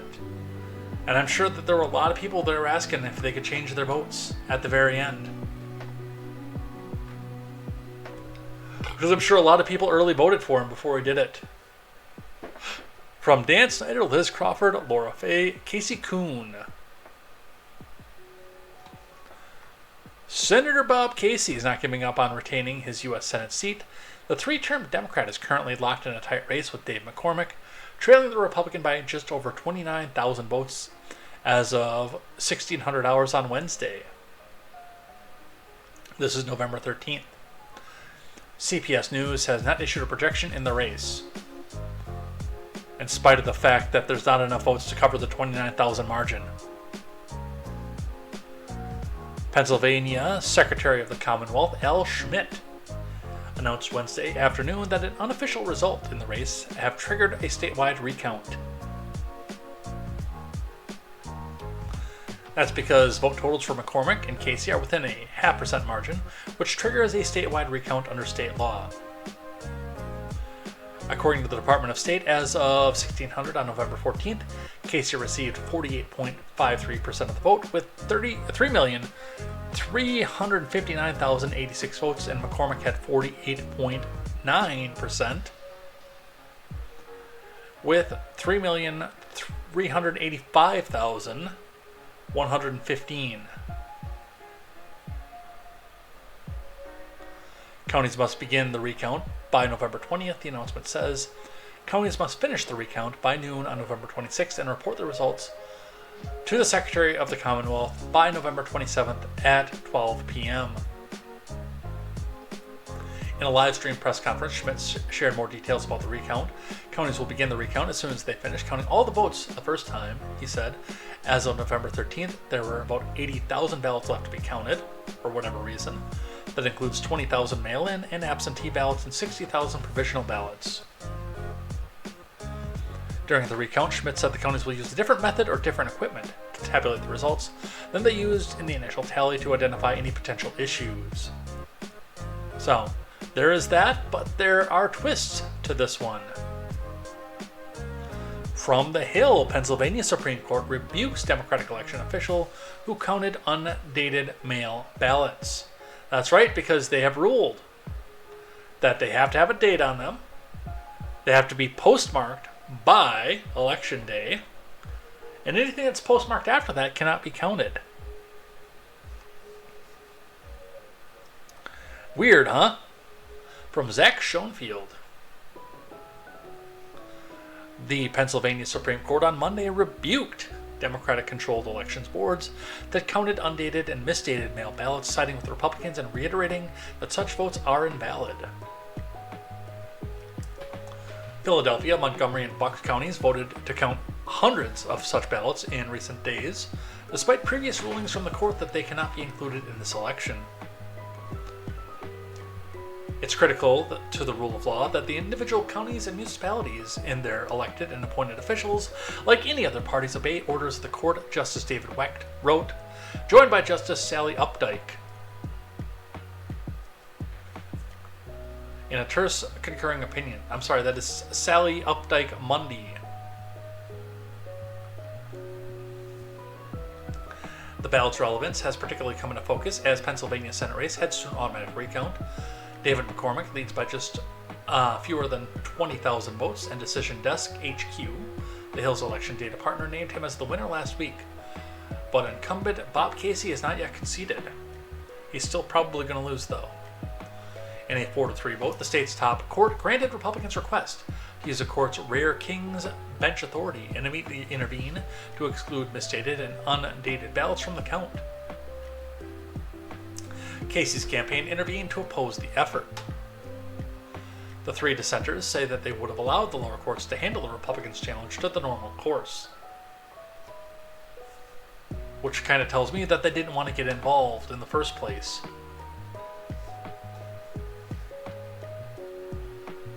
Alright. Mogwai asked Vong if we did something wrong that I'm making them watch The View clips. Okay, The View, Russia fire the nukes. Hurry before we hear Whoopi. I have Whoopi Goldberg stuff on the stack, by the way.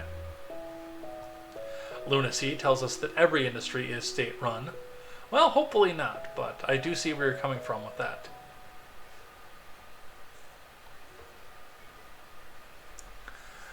The court's order directs the county elections board statewide, including the Board of Elections in Bucks County, Montgomery County, and Philadelphia County, shall comply with the prior ruling of this court, in which we have clarified that mail-in and absentee ballots that fail to comply with the requirements of the Pennsylvania Election Code shall not be counted for purposes of the election held on November 5th, 2024. And yet, they're going to continue doing it. We've got video from CNN. Actually, I want to use this one first because it's shorter, and then we'll go back to the CNN one.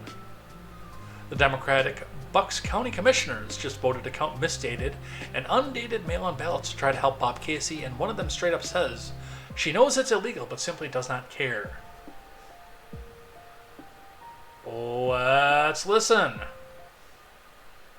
We reject all three categories of these ballots. Your motion is to reject or dismiss the challenges in this category in front of you? Correct, yep. Not going to second that, mostly because I think we all know that precedent by a court doesn't matter anymore in this country, and people violate laws anytime they want. So for me, if I violate this law, it's because I want a court to pay attention to it. We reject. I mean, that's contempt of court right there. There should at the very minimum be a fine and a removal from the board. And I'm a little bit surprised that, is it Pittsburgh is the capital? I regret, I don't know what the capital of Pennsylvania is. And I did the 50 state capitals as a kid. I did the Wacko song for a school talent show.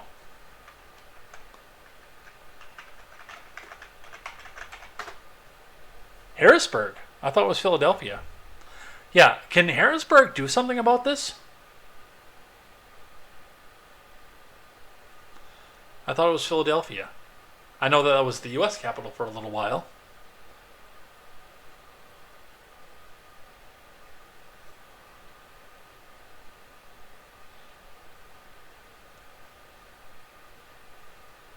Her phone number appears to be on her website. Let's not do that. That is wrong. That is releasing, even if it is on the website and public information, that's wrong. But regardless, yeah, is there something that anybody can do about this? Because that's straight up election interference. Let's watch this one. Let's just see what they have to say here. If it gets to be the same stuff, we'll skip it. Something that happened Tuesday and Thursday in Bucks County, a critical swing county near Philadelphia, is catching a lot of attention. On Thursday, the Democratic Election Board in Bucks County voted to count a batch of 114 provisional ballots that are missing some signatures. When you cast a provisional ballot in Pennsylvania, you need to sign it twice, and the election board there counted any ballot that had even just one signature. This is a problem because before the election, the state Supreme Court ruled that that can't happen. The state Supreme Court said before the election that provisional ballots must have both signatures to be counted. Now, the Democrats on that panel who voted to count these ballots said that they were doing so because they were afraid that voters may have been following instructions from election workers, may not have intended to make any mistakes, and they really did not want to disenfranchise anybody who would be otherwise eligible. But the comments from one of those Democratic commissioners, very controversial comments, have caught the attention of folks like Elon Musk and the Republican National Committee, other Trump supporters that have said that her comments were way out of line. Take a listen to what she said on Thursday.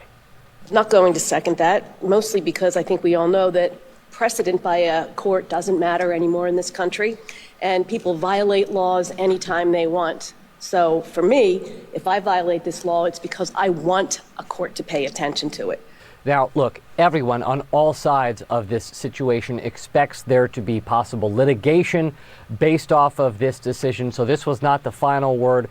There should be litigation based off that comment. But her words causing quite a stir in this Pennsylvania Senate race that is still uncalled and could affect the power of the Republican Party in Washington when they take office under President Trump next year.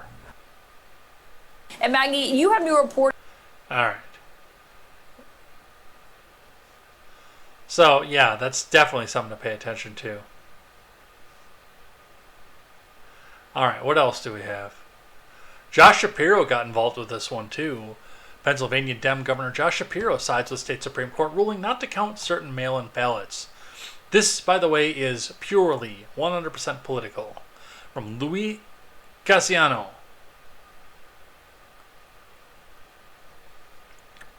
Pennsylvania Governor Josh Shapiro is siding with the state's high court after the justices ruled that faulty mail-in ballots can't be counted amid a contentious recount, delivering a victory to Republican Party officials.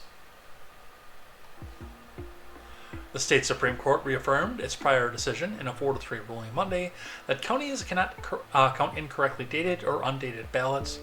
The decision singled out the boards of elections in Bucks, Montgomery, and Philadelphia County, whom they said shall comply with the prior rulings of this court, in which we have clarified for mail-in and absentee ballots in their November 1st ruling. Any insinuation that our laws can be ignored or do not matter is irresponsible and does damage to the faith in our electoral process, said Shapiro, a Democrat. The rule of law matters in Pennsylvania.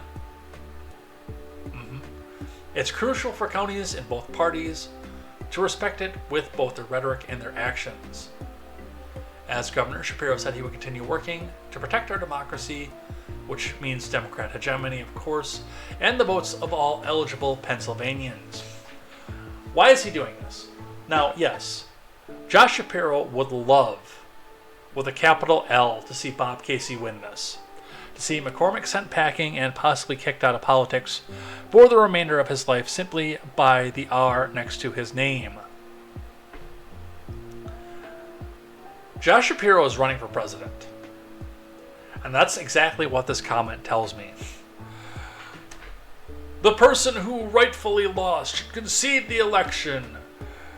And recounts should be fair, and we have to make sure that we only count the fairest of the fair ballots. This is election rhetoric 101. 100%. He's going to go run for president, so he wants to look nice and play nice with the Republicans.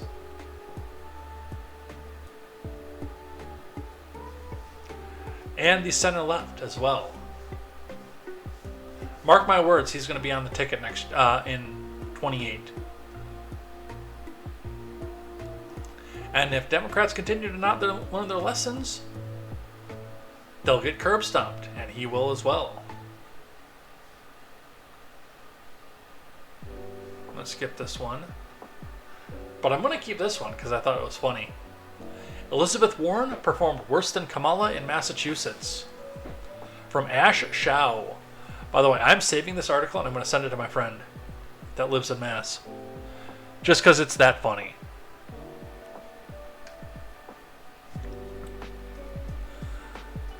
Chief Elizabeth Warren, D reservation, received fewer votes and a lower share of the votes on Election Day in Massachusetts than failed presidential candidate Kamala Harris. Chief Spreading Bull, however, won a race in a deep blue state, while Harris lost the presidency even with mass electoral votes. Harris received 2,074,446 votes in the Bay State, while Warren only received 1,988,453, meaning Warren received 85,993 fewer votes than Harris, with more than 95% of the votes counted, according to Indecision Desk HQ. Harris also received a higher percentage of votes than Warren. Harris won Mass with 61.3% of the vote, while Warren received 59.3% in her re-election bid, a slight difference with 2 percentage points. The walls are starting to crumble. Now, the state of Massachusetts will never, ever, ever, ever in my lifetime go to a Republican in a national election. Here and there, they can put a Republican governor into Boston. It's not going to happen on the senatorial level. I can tell you that. But I would sure love to see those numbers crumble and get a little bit closer. Again, my big goal off of all this off politics, because I'm not a Republican, but the Democrats have gone so far out into la-la lefty land that they can't be taken seriously as a party anymore. I want to see them get so roundly trounced and defeated sometime in the next few years that they come back, sit back, look around and say, what did we do wrong? And actually try to correct something. Instead of just saying, it's the evil white voter. We're not doing anything wrong, it's just the evil white voter. Will that happen? No. But with margins like this, I'm hoping. Because I want the Democratic Party to be viable and sane. I want to actually have to think about who I vote for on the ticket. Not just run down straight party line, which I don't do that either, but I don't want to avoid the D line on my ballot like the fucking plague. I want to actually have to think about who is the best candidate for the position, not knowing that Rebecca Cook is so far out in la-la lefty land, along with Tammy Baldwin and Kamala Harris, that they can't... Like, I would vote for myself before I would vote for any of these people. Which I did for Derek Van Orden. I didn't vote for Orden. I voted for myself on that line.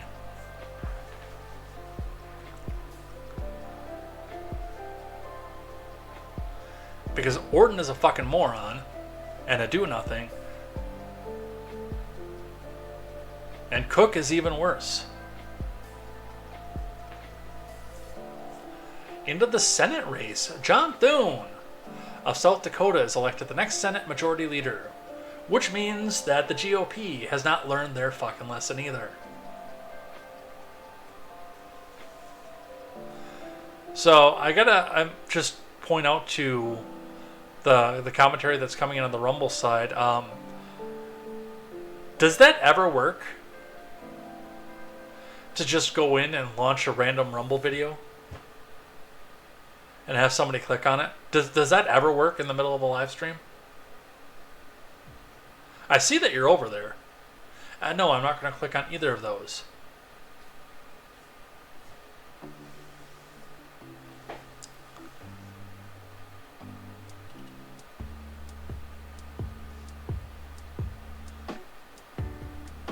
Mary Clark Jelinek and Stephen Groves. Republicans have elected Mitch McConnell Light. South Dakota Senator John Thune is the next Senate Majority Leader, completing a monumentous shift in their leadership that elevates top deputy of Mitch McConnell into a key position as President-elect Trump returns to the White House. And they had to do it by secret ballot too, because they knew that the Trumpy people in their ranks would cry foul if we knew who was actually electing this Bushite neoconservative jackass.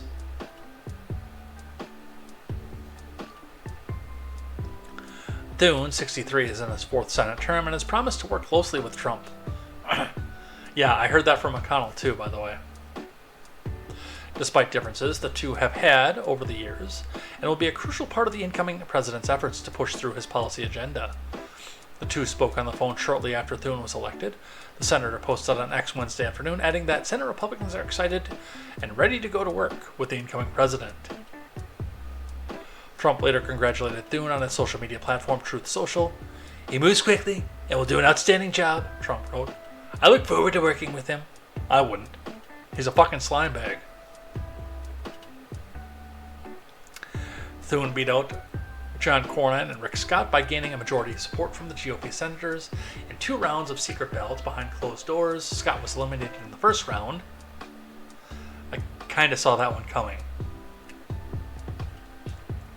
And the final vote between Thune and Cornyn was 29-24, according to several people who requested anonymity to discuss the private meeting. Anonymous sources, again. I mean, he's clearly going to be the Senate Majority Leader, but Republicans are replacing Mitch McConnell, the longest-serving Senate Party leader, as they prepare to take majority control of the Senate with 53 seats that they won in last week's elections. It was the first competitive election for a Republican leader in 3 decades. I don't know why, but it was. And Senate Republicans' first regime change since McConnell became the GOP leader in 2007. Also a fucking mystery to me. I don't know if you realize this or not, but I do not like Mitch McConnell. Or John Thune, for that matter.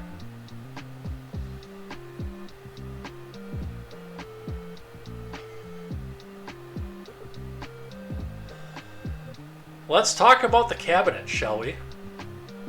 A lot of fun going on there.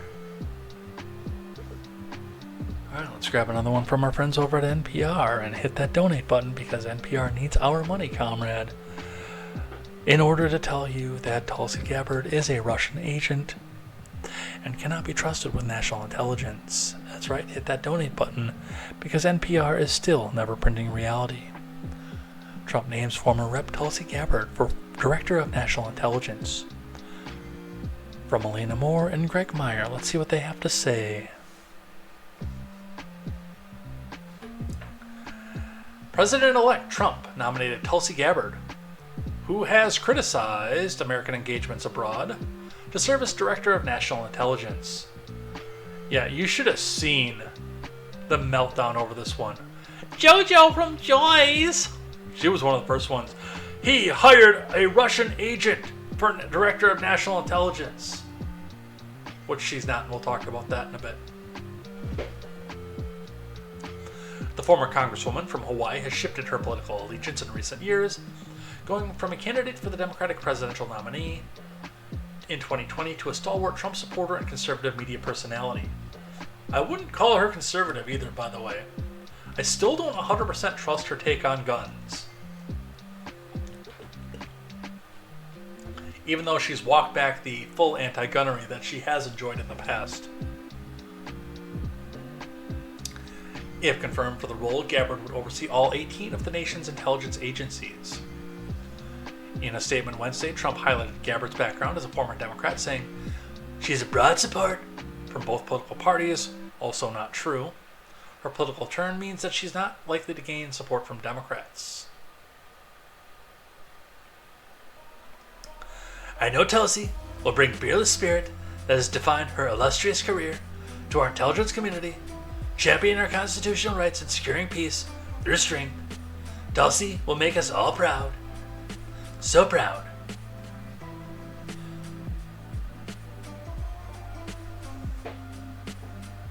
Gabbard was the first Hindu elected to the House in 2012. She's also a combat vet and former lieutenant colonel in the Army Reserve.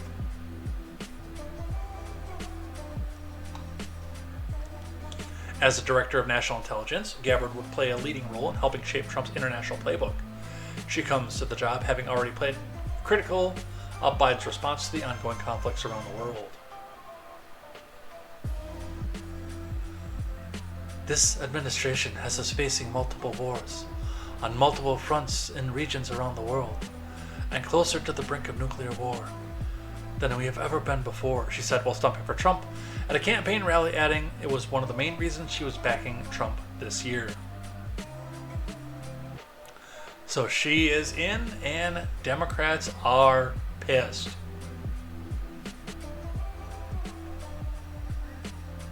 As we can see, top House Democrat Gabbard is a national security threat to the U.S. from Tara Souter over the Hill. Greg Meeks of New York, the ranking member of the House Foreign Affairs Committee, said Monday that Tulsi Gabbard, now a Republican and President-elect Trump's pick for Director of National Intelligence. Is she a Republican, though? I feel like she's not. I feel like she's more of an independent than anybody else that's on there right now.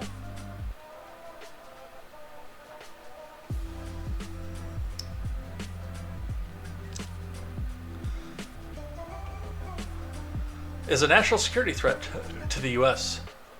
So to have Tulsi there now, who has basically said good things about Bashar Assad, secretly gone over to visit him, good things about Putin, shows me that that's a national security threat to the U.S. And I think under ordinary circumstances, if you go through regular security screenings, she would not pass the test to receive classified documents, Meeks told MSDNC's Ana Cabrera. Gabbard has in the past shared content implying the U.S. was involved in making bioweapons in Ukraine, perpetuating a narrative from Moscow. She also met in 2017 with Assad, who had been accused of the use of chemical weapons on Syrian civilians. She was on the Foreign Affairs Committee when she secretly went over to visit Assad. She made public statements about Russia, Meeks said of Gabbard on Monday. And I think that, unfortunately, it does not follow what Trump has done and what Trump has said. So, yeah. They do the anybody we don't like is a Russian agent thing. The Associated Press saying the same thing. Tulsi Gabbard endorsed one of Russia's main justifications for invading Ukraine, the existence of dozens of U.S.-funded biolabs working on some of the world's nastiest pathogens. In fact, the labs are public and part of an international effort to control outbreaks of and stop bioweapons. I don't believe that either, by the way. I don't believe that's the reason that they went in. But we went over that when we talked about the bombing.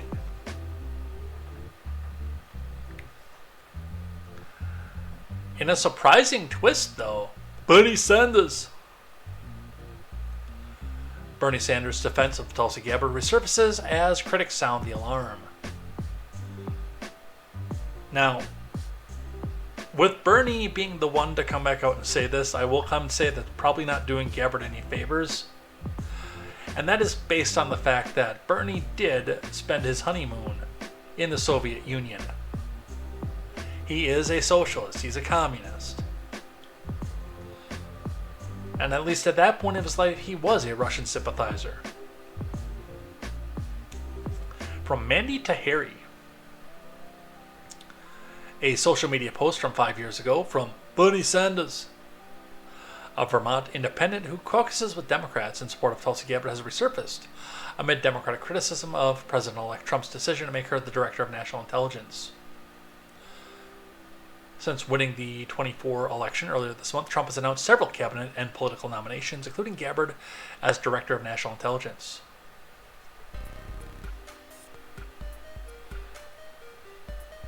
Well, that's fine. Bernie's comments.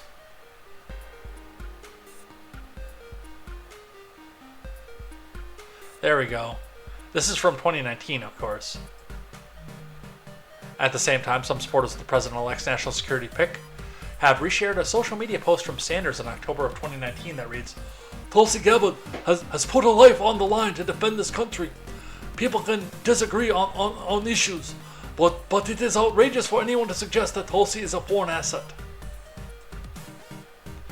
Sanders has not publicly commented on Gabbard's nomination as of Sunday.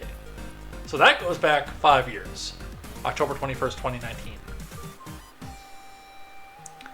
To go a little bit more recent, though, we have Hakeem Jeffries.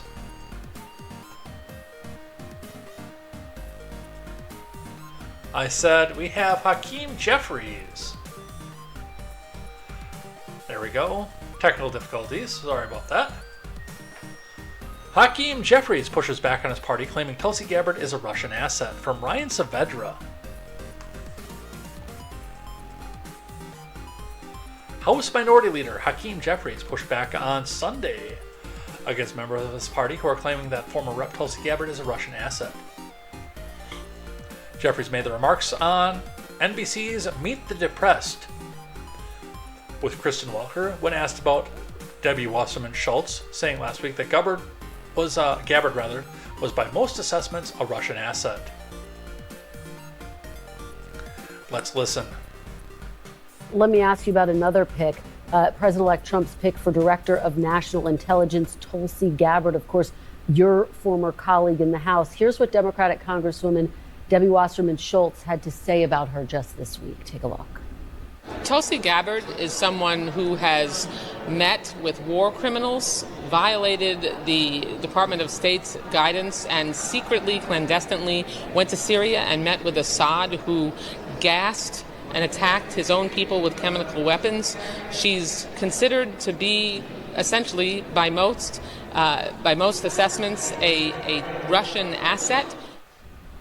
Leader Jeffries, do you agree that she's a Russian asset? Here's what I have to say about several of the nominations that have been made by the incoming president, including the one that Debbie Wasserman Schultz was referring to.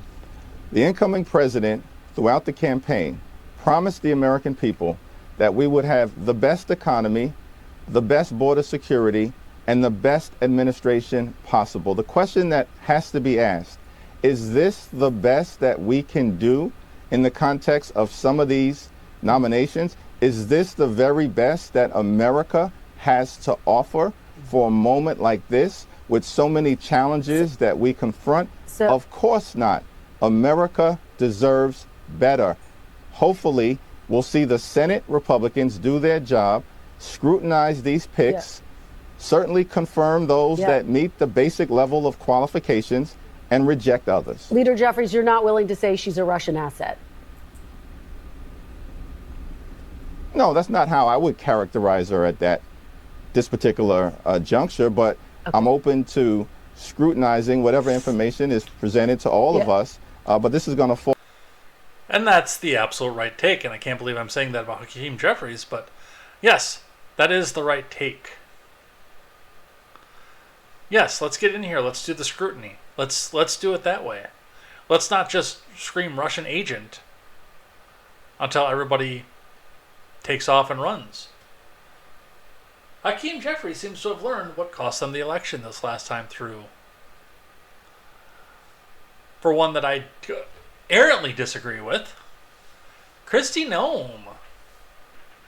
Trump picks Kristi Noem to serve as his Homeland Security Secretary. From Caitlin Collins. That was probably not a smart thing to do. President-elect Trump has selected Kristi Noem as his next Secretary of the Department of Homeland Security, according to two people familiar with the selection. Well, with Homeland Security, she has, I believe, a role to play in the ATF, which is fine because she already knows how to shoot a fucking dog.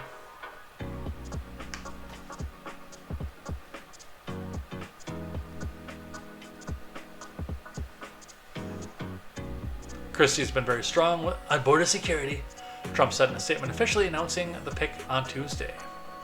She will work closely with the border czar, Tom Homan, to secure the border, and I guarantee that our American homeland is secure from our adversaries, he added. Noem has been tapped to take over the agency as two immigration hardliners, Stephen Miller and Tom Homan, are slated to serve in senior roles, signaling Trump is serious about his promise to crack down on immigration pledges. With the selection of Noem, Trump is ensuring loyalists will head the agency he prioritizes, and that is key to his domestic agenda. The department saw an immense amount of turmoil last time Trump was in office. Then, DHS had 5 different leaders, only 2 of whom were Senate confirmed. The agency had a $60 billion budget and hundreds of thousands of employees. God, that's sad.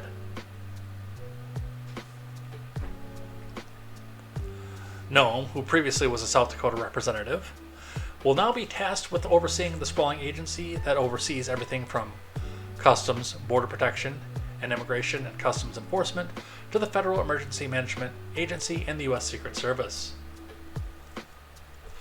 Although Noam does not represent a border state, she has a long hit. Oh, I suppose it's South Dakota, that's why. She has a long history of taking hardline positions on immigration as a candidate for Congress in 2010. She supported an ultimately unsuccessful attempt by Senate Republicans to thwart an Obama admin lawsuit. Challenging an Arizona immigration law, she has also called for punishment of Democratic-led sanctuary cities that protected undocumented immigrants by not cooperating with federal agencies during Trump's first term. We'll be talking about that in just a moment, by the way.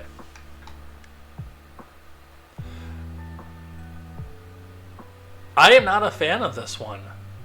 Now, as a loyalist, is this about the only way that Noam can continue to have a political career? Yes. With the memoir that she wrote, she destroyed any chances of ever having a political career again. Because, I mean, she's a dog killer. In spite of the fact that we all know what has to happen sometimes with our furry four-legged friends. And I apologize to Loki for this one. But occasionally, you cry and then we never see Old Yeller again. It's just a part of living out in the country. In the city, you've got departments to do that. But you don't write about it in a fucking memoir, you goof. I've had some other issues with her as well because she's very top down with North Dakota. And I'm not cool with that. We've got a new press secretary, Carolyn Levitt. Neil Riley reporting Carolyn Levitt is uniquely qualified to be Trump's press secretary, her New Hampshire college mentor says. Very young woman too, by the way. New Hampshire native Carolyn Levitt is set to become the youngest White House press secretary in history after President-elect Trump announced last week that he would name her to the position. It's a job her former college mentor says the 27-year-old is uniquely qualified for. Neil Levesque is the executive director of the New Hampshire Institute of Politics at St. Anselm College, which is Levitt's alma mater. He told WBZ-TV that he worked with her on an almost daily basis while she was a student, and they still keep in touch. She is probably one of the best students I've ever seen in front of a TV camera, Levesque said.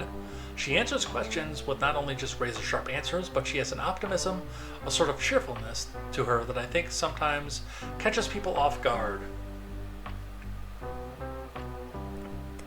Levitt was the first Republican Gen Z congressional nominee in 2022, but lost in the general election. She worked in the White House press office during Trump's first term, and then served as his 24th campaign press secretary. Trump said in a statement that Carolyn is smart, tough, and has proven to be a highly effective communicator.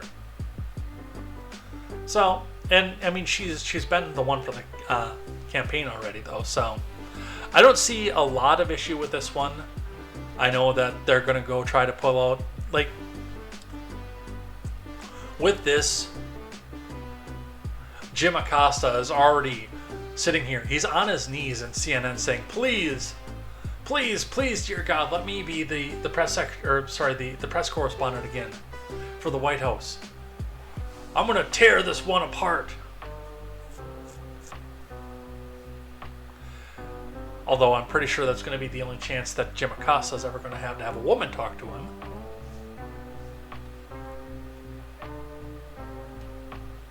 So that'll be interesting to watch. Now let's talk about RFK Jr.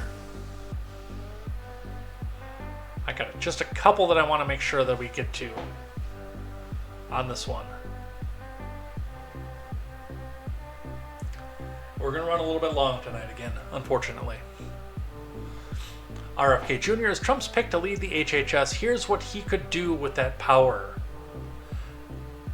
The fear of this one makes me sit and wonder what it is that's actually being covered up by HHS currently. Which, I mean, that's been my suspicion of a lot of the decisions out of the past 4 years from the Democratic Party, is not necessarily what it is that their agenda says that they want to do, it's what they don't want people to see.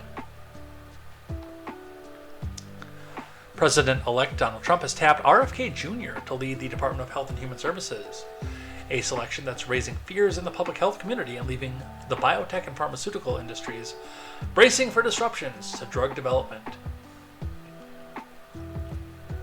Trump's announcement on Thursday gives Kennedy, a notorious vaccine skeptic, a good chance of securing the nation's top healthcare job. The coming Republican-held Senate will ultimately decide whether to confirm him, though Trump has raised the prospect of sidestepping that process with recess appointments.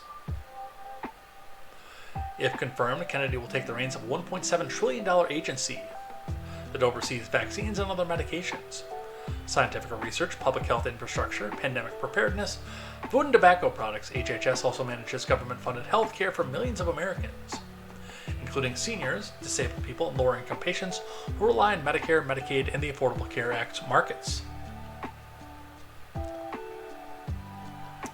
The heads of the FDA, CDC, NIH, and Centers for Medicare and Medicaid Services all report to the HHS Secretary. Though Trump has yet to nominate them, Kennedy will also likely have some influence over who the president-elect chooses for those roles, health policy experts say.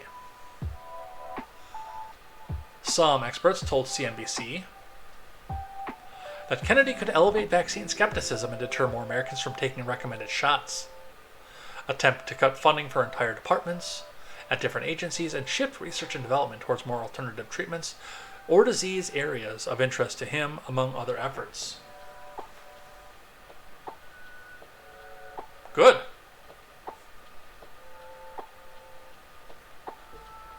Kennedy's so-called Make America Healthy Again platform argues a corrupt alliance of drug and food companies and the federal health agencies that regulate them are making Americans less healthy.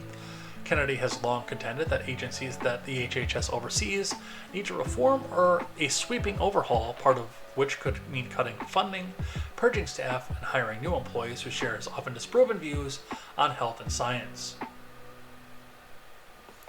Now, what is all this panic for?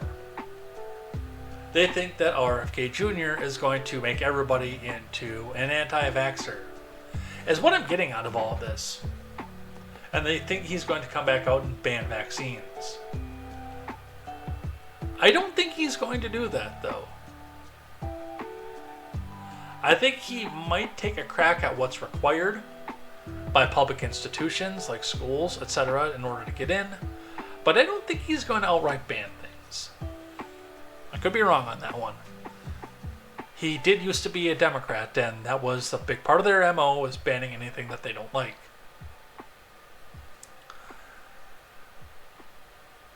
As far as going off and funding alternatives, yeah, I mean, I'm not 100% opposed to that either. Giving those a fair chance to compete with the big pharma companies and see who can make the better solution at a lower cost. There's been reports, and I haven't myself been able to discern reality from fact, because there's a lot of propaganda coming from both the big pharma industry and the anti-pharma industry.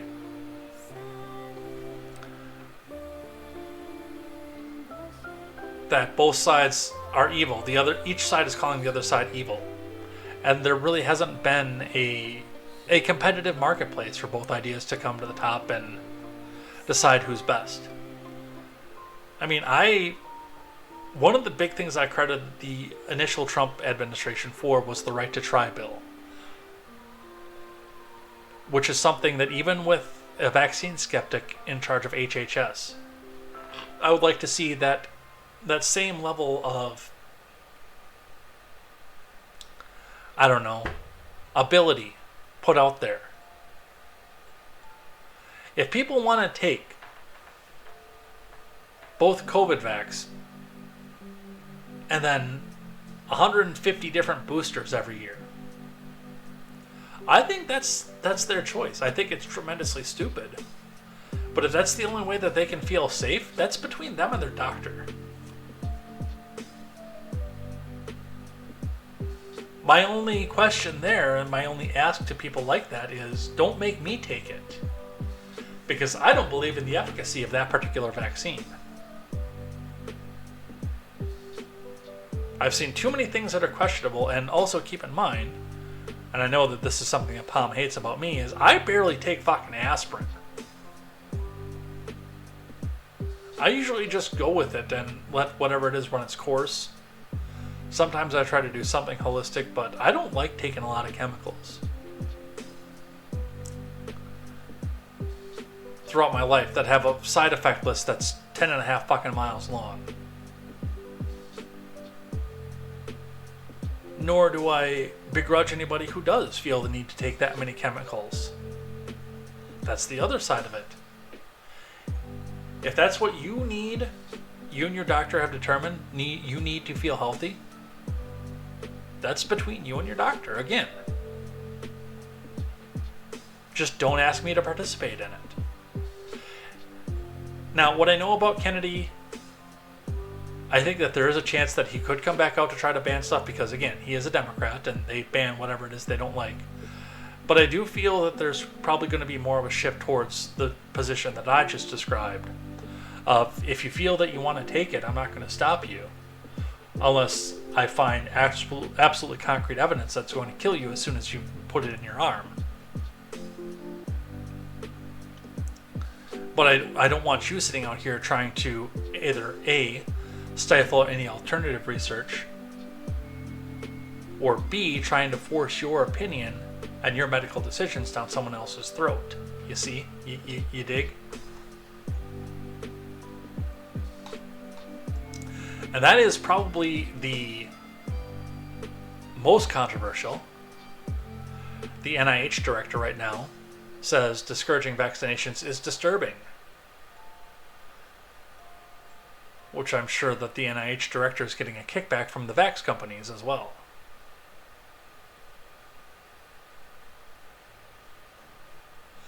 Discouraging Americans from being vaccinated is very disturbing and would result in more severe illnesses and death in children, a top U.S. health official told lawmakers Tuesday, following Trump's nomination of RFK Jr. to lead the U.S. Department of Health and Human Services. National Institutes of Health Director Monica Bertagnoli made the comments after Lois Frankel told her that she's concerned that there's been some talk by some who might have leadership positions in the next administration of discouraging vaccination. Can you tell me what would be the downside if our children specifically were not vaccinated? Frankel asked Bertagnoli, in a completely loaded question, by the way. If you go back 100 years, the leading cause of death was, and it was dramatic, was infectious disease. And why did that change? Vaccination. That's the single reason, Bertagnoli told the House Appropriations Committee. And it's been, even in my career, my lifetime, that I have also seen individuals who unfortunately were in the womb when their mother got rubella, a terrible congenital malformations that happened. So it's not just consequences even for the individual, it can be mother to child, and then finally across society when we see the spread of infectious diseases. Bertagnoli continued. Again, I get what they're trying to put down, or they're trying to say that, because that's what they do. If they see something they don't like, they try to ban it. So they think that because RFK Jr. doesn't like vaccines, that the first thing he's going to try to do is ban them. Now, in this country, because of the way that our education system has gone, and because of norms of childhood disease, I think given the option, without having coercion from school systems or everything, I still think that most parents in the U.S. would get the full slate that's recommended for their children right now. I don't think they would even think about it. I think they would just take their kids in and say, okay, we've been doing this. This is what's been best for the kids for the last 70 years, 80 years. I think they'd get the full slate. Still.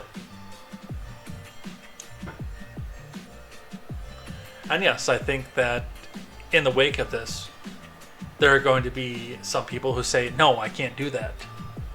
And it's going to be between them and the doctors.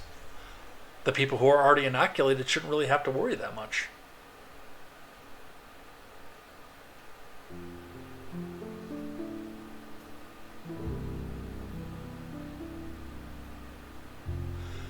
One of the fun ones that I found with this one was Elizabeth Warren.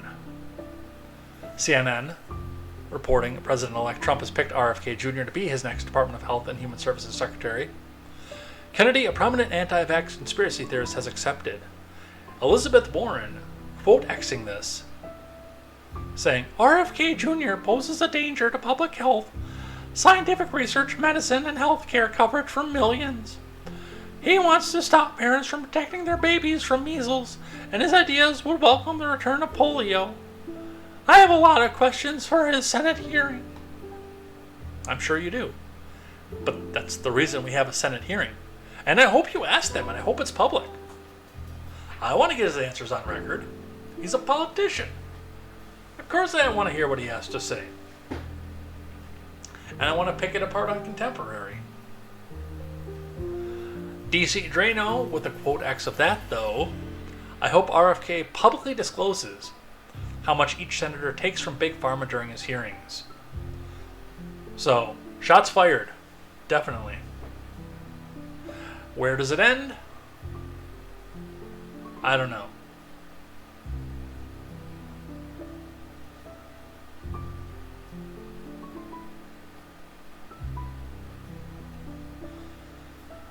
Breaking 911, and this will be the last one that we do over on this side before we do things I like, things that I hate. President-elect Trump announces he's ready to declare a national emergency and deploy the military for deporting illegal immigrants. This is Trump quote-Xing something that Tom Fitton said. Good news reports are incoming that Trump admin prepared to declare a national emergency and will use the military assets to reverse Biden invasion through a mass deportation program, with Trump quote-Xing true. And yes, ABC News has confirmed as well. Trump confirms plan to declare national emergency, use military for mass deportations. Which I myself am not in favor of. Because mass deportations does involve having to know for a positive fact who is in the country legally and illegally before you go busting down the door at a 4 a.m. raid and violating people's Fourth Amendment rights. And I don't know that we have quite the intelligence to go back out and do this. Now, as we catch people, as we find irregularities and violations, and we get people through the court system and come to realize that yes, they are illegal, there shouldn't be a year of backlog paperwork in order to get them out of the country. If we catch you, we determine by a judge that you're illegal, out the fucking door you go. But to just go in, do mass raids, mass deportation using military assets, that is a massive violation of the Fourth Amendment. Nor do I think that would ever fly in any of this.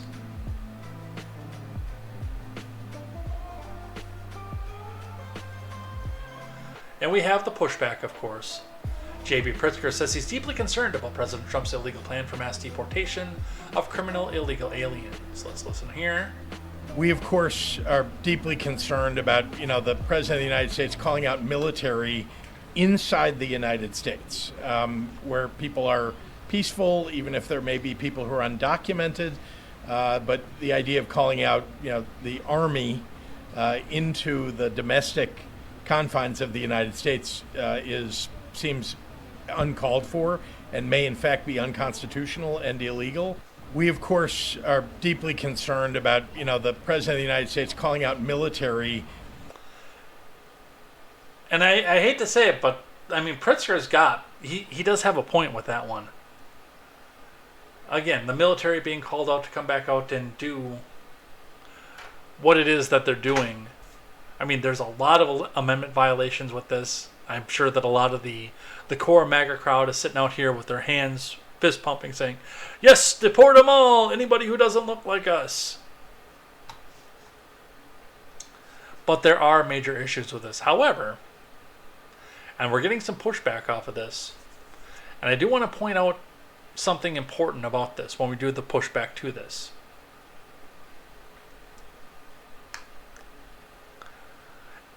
From Fox 11, LAPD chief responds to Trump's claims of mass deportation. New LAPD chief Jim McDonnell says he's ready to go to battle with the new Trump administration if that's what it takes to protect immigrants. He sat down with Fox 11's Laura Diaz for an intimate chat. She joins us now from LAPD headquarters in downtown Los Angeles. Laura. Marla, we were granted one-on-one time with Chief McDonnell. He is now in the hot seat, though, because, as you know, President Trump has vowed mass deportations in this, a sanctuary city. So who knows how long that honeymoon will last. But first, of course, there were the pleasantries and the hello. Hi, Chief. Hey, Laura, how are you? Good. Congratulations. Thank you very much. I appreciate that. You've had quite a week. It has been a very busy week, but a great week. So, Chief, the governor says that he's going to Trump-proof the state of California, and Mr. Trump has made some indication that he'd be coming down to this sanctuary city. Do you have a plan in effect that would try to preempt anything like that that could be an aggressive move? We are guided by the law, but we're guided by the principles of working with every community, and the immigrant community is a large portion of Los Angeles. We have to maintain the trust of that community and every other community in order to be effective as a municipal law enforcement agency, and we pledge to do that. I know guarantee is a strong word, but can you guarantee that to people in LA where there are so many people who are undocumented? Oh, yeah. Guaranteed to them that, you know, a lot of the rumors that are out there that LAPD is going to be doing roundups with ICE or any of that, that will not happen. We don't do that kind of thing. That's not in our interest to do that. That's not in the interest of public safety in Los Angeles or in California. Not on your watch? No, absolutely not. And now, it is in the interest of public safety in California for a lot of reasons that we're up on the clock already. I'm not going to go into with this. But one of the things I do want to point out is a lot of people right now are calling for this chief of police to be arrested, incarcerated for his stance on this. Which is fine if you want to go down that road, but you have to be consistent with it, because every sheriff in the state of Missouri right now has declared, with the Biden admin being the way that it is on anti-gunnery, that they're going to be a Second Amendment sanctuary state. And you like it when they do Second Amendment sanctuary. By the rules that you're setting forward, by calling for the arrest of this guy, then you would have to call for the arrest of all of those same sheriffs over here. This is a local matter. Now, as long as they don't impede with ICE and physically actively try to stop them, it doesn't sound like that's what this guy is saying. That he's just not going to go back in and try to help people and call someone in when he sees that he's illegal.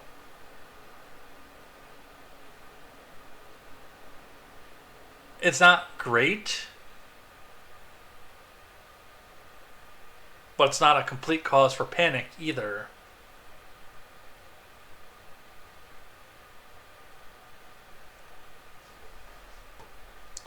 I guess some of my questions come with this have to do with the fact of, okay, who's going to actively try to impede what and go where and do what, and are they going to start arresting ICE agents when they come in and try to throw a kidnapping charge on them or something? I don't know. But I do like the idea of having sheriff's deputies declare their counties as Second Amendment sanctuaries, so I don't want to bust this guy's balls too hard either for exercising the same authority that I praise when it's going the other direction.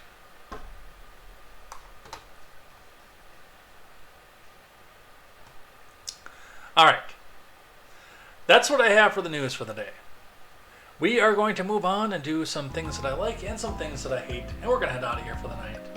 I'm not going to grab everything on the things I like, things I hate list, because there's a lot. And we're 2 hours and 15 minutes into the recording already. And I got started after I usually do. Like I said, a wizard is never late, so I wasn't late when I started, but I got started after I usually do.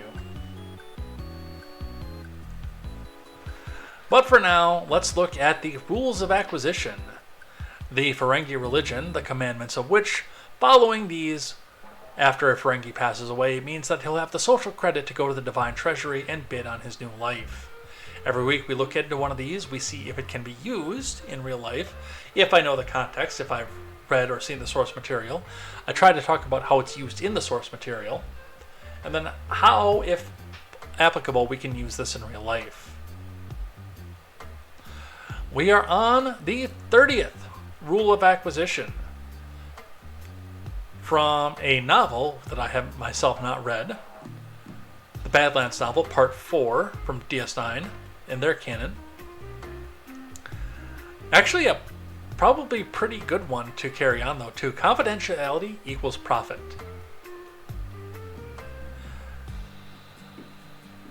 Now, a lot of people could look into this particular rule of acquisition and say that if there's a problem with your product, then you don't disclose it, and that equals profit.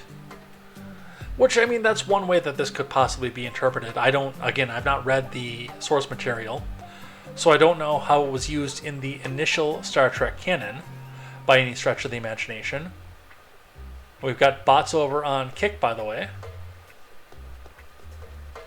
But that also kicked us into our 100th message on the main chat, so bot messages count. There's another way you can look at the 30th rule of acquisition: confidentiality equals profit. And you think about this. You do a good or a service. You build a particular good that a lot of people want. Now, people are going to try to reverse engineer that. A service the same way. People are going to try to reverse engineer your methods, to try to copy you, because they think that they can go back and sell it for cheaper and get more people to come over to you. It's been happening in corporate America forever.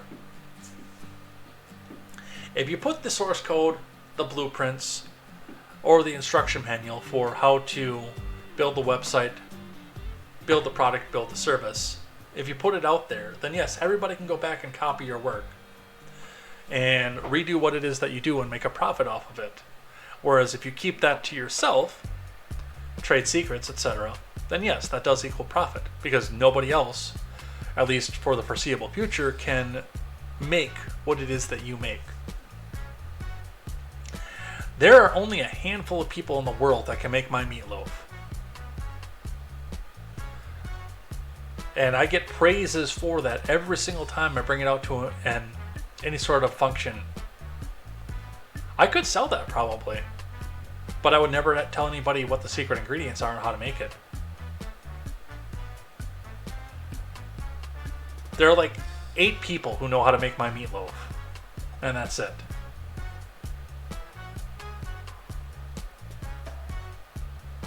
It's the same way with my meatballs, and I make a monster burger out of the same recipe too. They're all delicious, they're all wonderful, and I kind of want some of them now.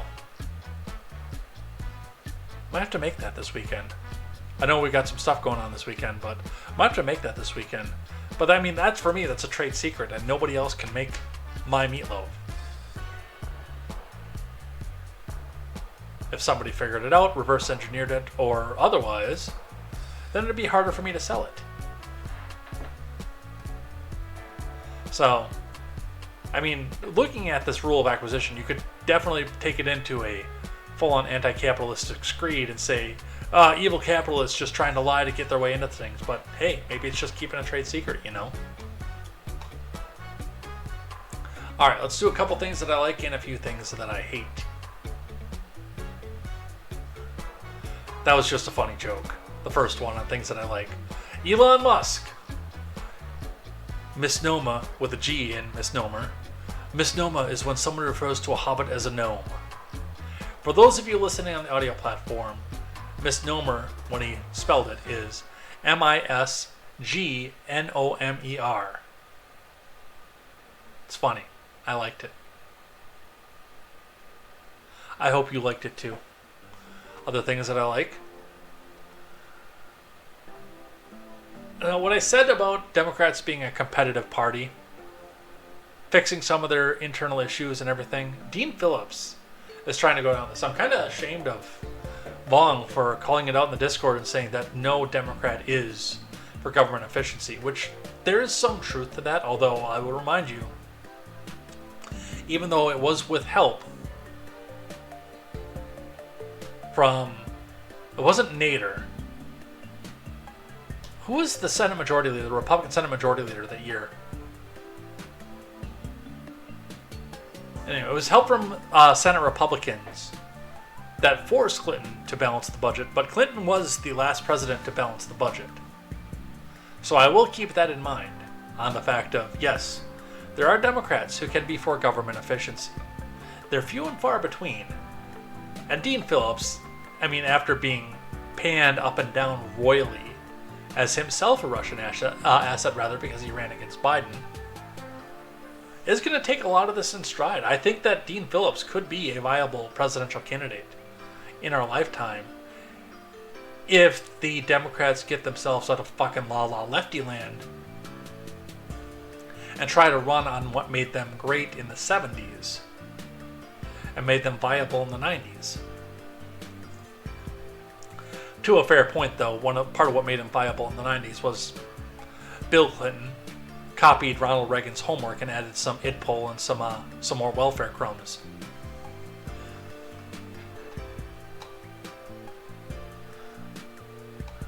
The Trump dance has started to go around the NFL. I don't know why. It's goofy as shit. It's funny. But I don't know. I like this to an extent. I think that there was a genuine fear of being associated with the minority party in this country, especially as a black man and an NFL player. Being associated with the GOP based on the fact that they could only win electoral college votes and not popular votes.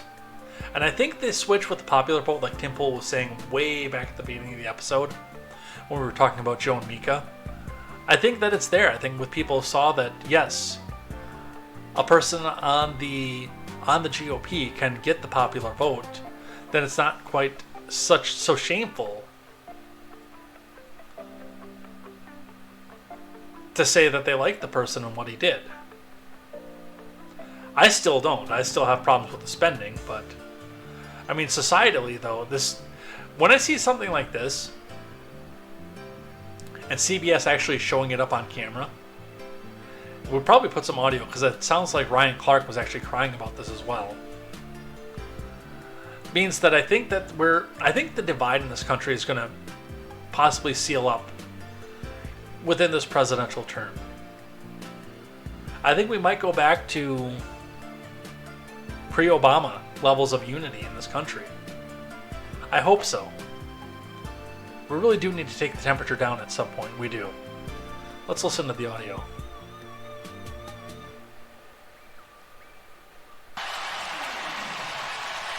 Well, check the flag here. It was thrown right around. Apparently not. But the NFL even says they're not going to have the issue with it.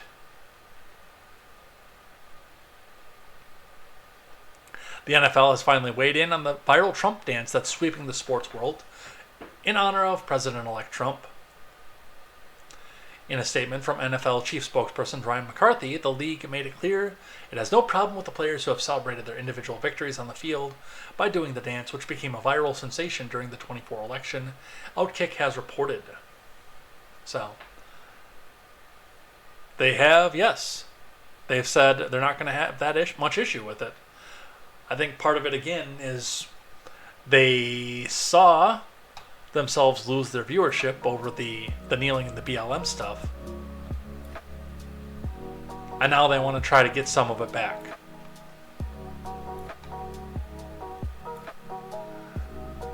Answer the goddamn question. Katie Couric takes Kamala apart in 2024 post-mortem with Jen Psaki.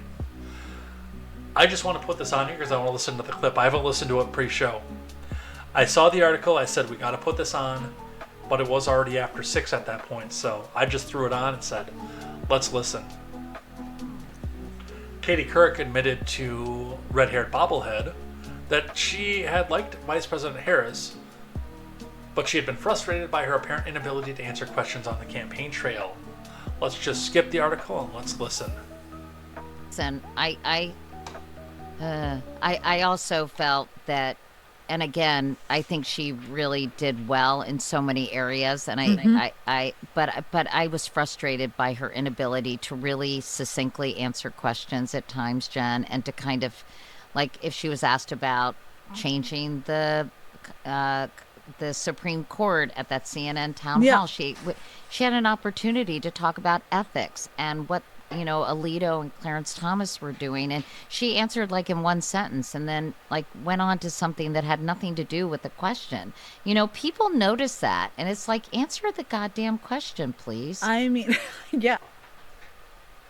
Okay, to hear squeaky clean Katie Couric, who I used to enjoy on the Today Show when I was a kid, come and throw that out there. Let's throw a replay of just that part.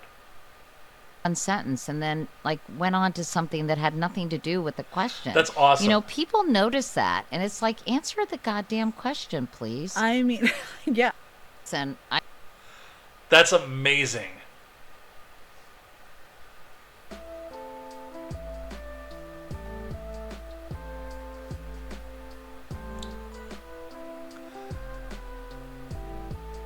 All right, another thing that I like, Trump gunning to repeal Biden's EV tax credit. President-elect Trump's transition team is reportedly pushing to scrap a $7,500 tax credit for electric vehicles. Harold Hamm and Doug Burgum are spearheading energy policy on Trump's transition team. The pair are favoring scrapping the Biden EV tax credit to offset other tax breaks and reductions that Trump wants to make permanent, according to Reuters. The EV tax credit benefits the sector of one of Trump's biggest supporters, Elon Musk, CEO of Tesla Motors, the largest EV manufacturer in the US and the second largest globally. Musk has previously supported killing the tax credit, however, because as much as its rescission would hurt Tesla, it wouldn't hurt Tesla's competitors even more, according to the Tesla CEO. I am in favor of this, and I am always willing to find another tax credit that people can use. But this is, again, this is the government trying to shape and put their finger on the scale for industry, which, I mean, I'm against taxation, but I'm against that even more. I don't think EVs should be banned. I know a lot of people who think that EVs should be completely banned. I've never thought that. I don't think that. I don't want them to be banned.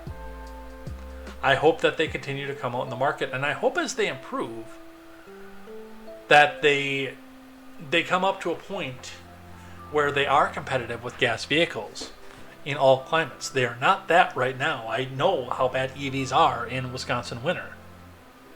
They're great if you live in California or Texas or Florida. But those batteries don't last for shit while you're here in the frozen tundra. But if you take this tax credit off, then you will see exactly how competitive they are in the market. I think there's a place for them. I think that they should. I think every dealer for a manufacturer that carries EVs should have at least one on the lot for people to come back in and impulse buy it at any given time. Maybe have 2 or 3 of them. Sit them right next to the gas, their gas partners. Have people drive the gas vehicle, have people drive the EV. See which one they actually like better, which one they enjoy better. But it should be an open competition, not the government saying, hey, if you buy this one over its competitor, then we'll save you $7,500 on taxes. Whereas we could just save them $7,500 on taxes across the board and be done with it, you know? So, definitely in favor of that one. And I do think that people are still going to buy EVs. I think that some of the manufacturers are going to have to bring down the price on some of them so they can. But I do think that people are going to continue to buy EVs. Let's do a couple things that I hate.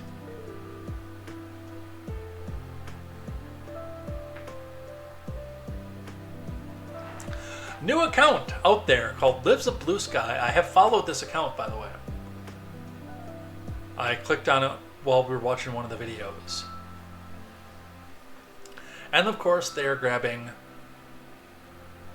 the wildest people of Blue Sky. They're not going to tell anybody who their Blue Sky account is. And showing us just how bad it is over there. And a couple posts about Blue Sky, the new ex-competitor that's supposed to be all left-wing. First, one of the things that I've noticed is these sites somehow always descend, and Mastodon had this problem, and Tribal had this problem, and everybody else, is that they become havens for child predators, sex trafficking, etc.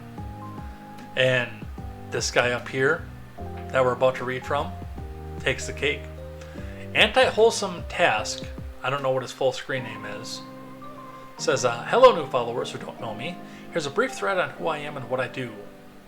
I am a map minor attracted person with 7 years of experience in online map communities across varying social media. I've seen good things and bad things there and emerged with a new understanding of myself. I consider myself a map rights activist, which is appalling, by the way. In addition to that, I'm also anti-contact against youth age gap relationships. And interested in child CSA prevention. That is something I can't say on YouTube, what CSA stands for. I approach a lot of politics through an anti-norm lens. Please ask me about that. And believe that the society needs to change fundamentally. To the wood chipper. Directly. Do not pass go. Do not collect $200. But one of the funnier ones with Blue Sky. The perpetually offended have flocked to create their own safe space, and it crashed it with an unprecedented amount of complaining. Blue Sky Safety.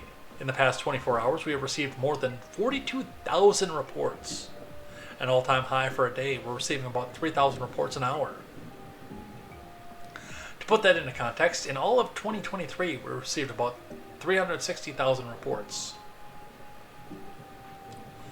We're triaging this large queue so that the most harmful content, such as CSAM, again, cannot say the words that stands for on YouTube, is removed quickly.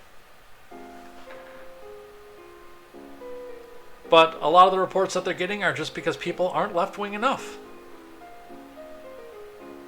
Hall monitors in all directions, says Elon Musk on that one. Cannot brief, it's literally Hitler over there.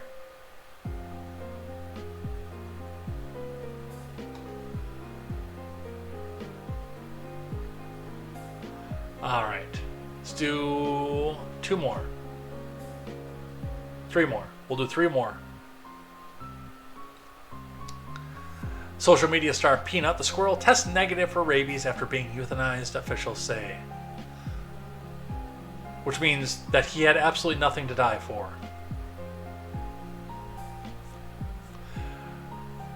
The State Department of Environmental Conservation took the squirrel and a raccoon named Fred on October 30th from Mark Longo's home, an animal sanctuary in rural Pine City near the Pennsylvania border.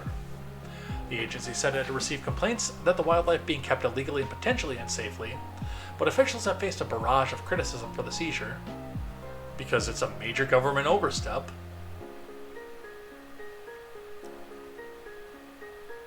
The DEC and the Chemung County officials have said the squirrel and raccoon were euthanized so they could be tested for rabies after Peanut bit a DEC worker involved in the investigation.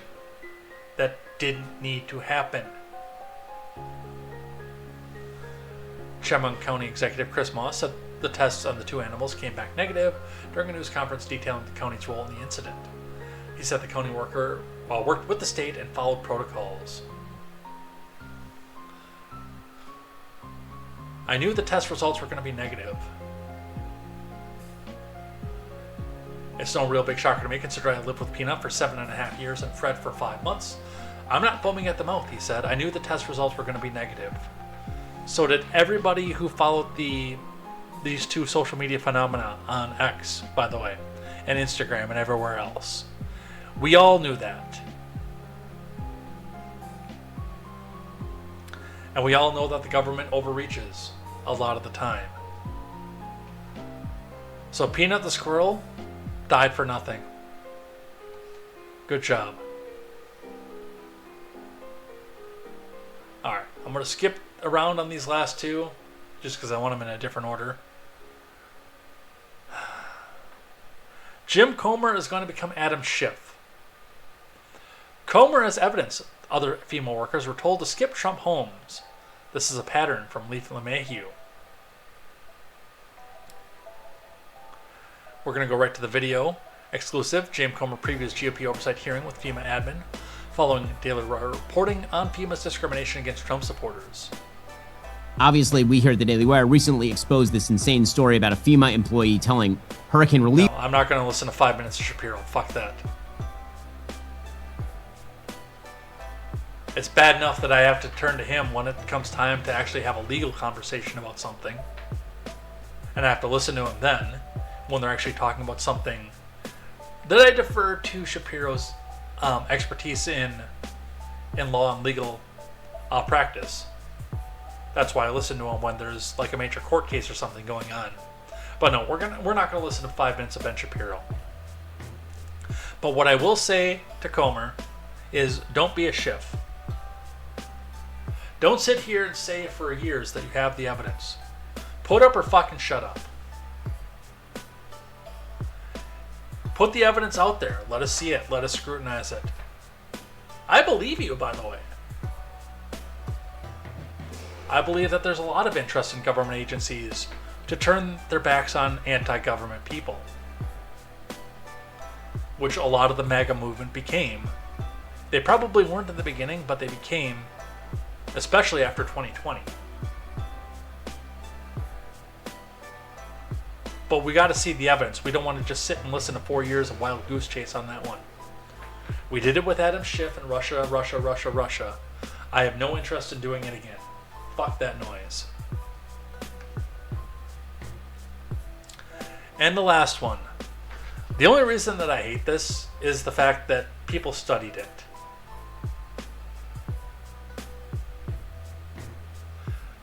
College professor says hate for Barney the dinosaur came from resistance to homosexuality. From Amanda Harding. A college professor claims that some of the hate against Barney the dinosaur is due to men rebelling against an alternate version of masculinity and being homophobic. There have been multiple articles and documentaries on the topic of the public backlash against the popular cartoon character.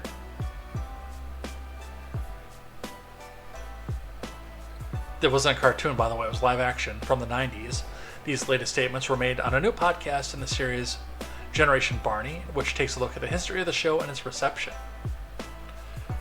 Understanding particularly why adult men didn't like Barney reveals a lot about gender and power in our current society. There were women who didn't like Barney, but the high-profile hate was really coming from men. Podcast host Sabrina Cabrera says in the episode titled Love to Hate. I'm going to explain to you in one sentence why adult men hated Barney. Are you ready?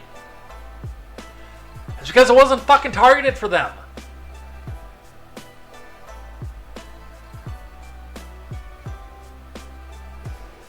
And we see similar things for things like the Mickey Mouse Clubhouse and Bubble Guppies and Arthur to an extent until one of its characters became a hero of right-wing media, Steven Crowder, whatever the fuck you think of that moron.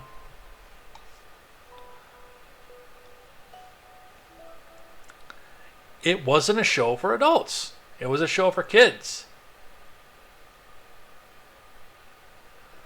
Yeah, he was pretty creepy too, but I mean, I missed the Barney generation by like a year. My sister watched it. We're 3 years apart, but I was outgrown to that point. And yes, coming into the culture of times where people mocked the little kids shows at that point. I distinctly remember being on the bus, and because of the way that our small town was structured, we had about an hour bus ride every morning to get to school from where I lived. And there were some particularly rowdy high schoolers that were on the same bus as us. And I remember, and I'm not going to name any names, Aaron, that there was somebody in the back of the bus during an argument who stood up during the bus ride and screamed. I'm going to back up away from my microphone for this one. I love you, you love me, homosexuality. Because that was the environment that was going on in the 90s when we started to see pushback against heavily indoctrinating programming that was coming out in droves at the time. It seemed like another one was cropping up every third week.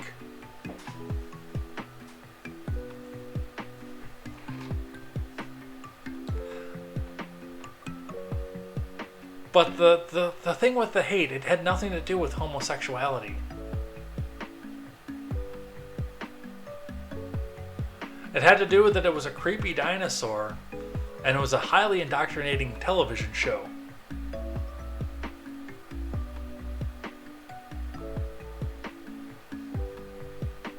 Why did we spend money on this study?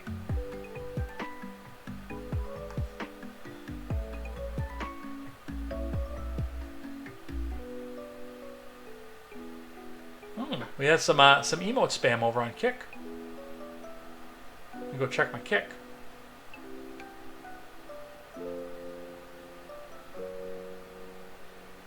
Absy28, I don't even know what that is. Anyway, let's call it a night.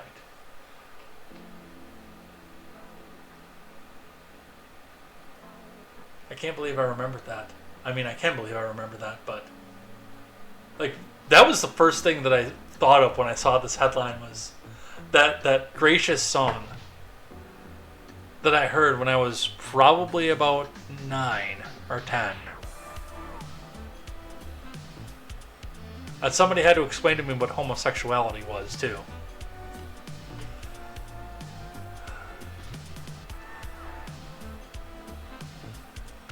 This is contemporary, folks. We start off the episode talking about nuclear war with Russia. And we end the show talking about homosexuality with the large purple dinosaur. We really go everywhere here.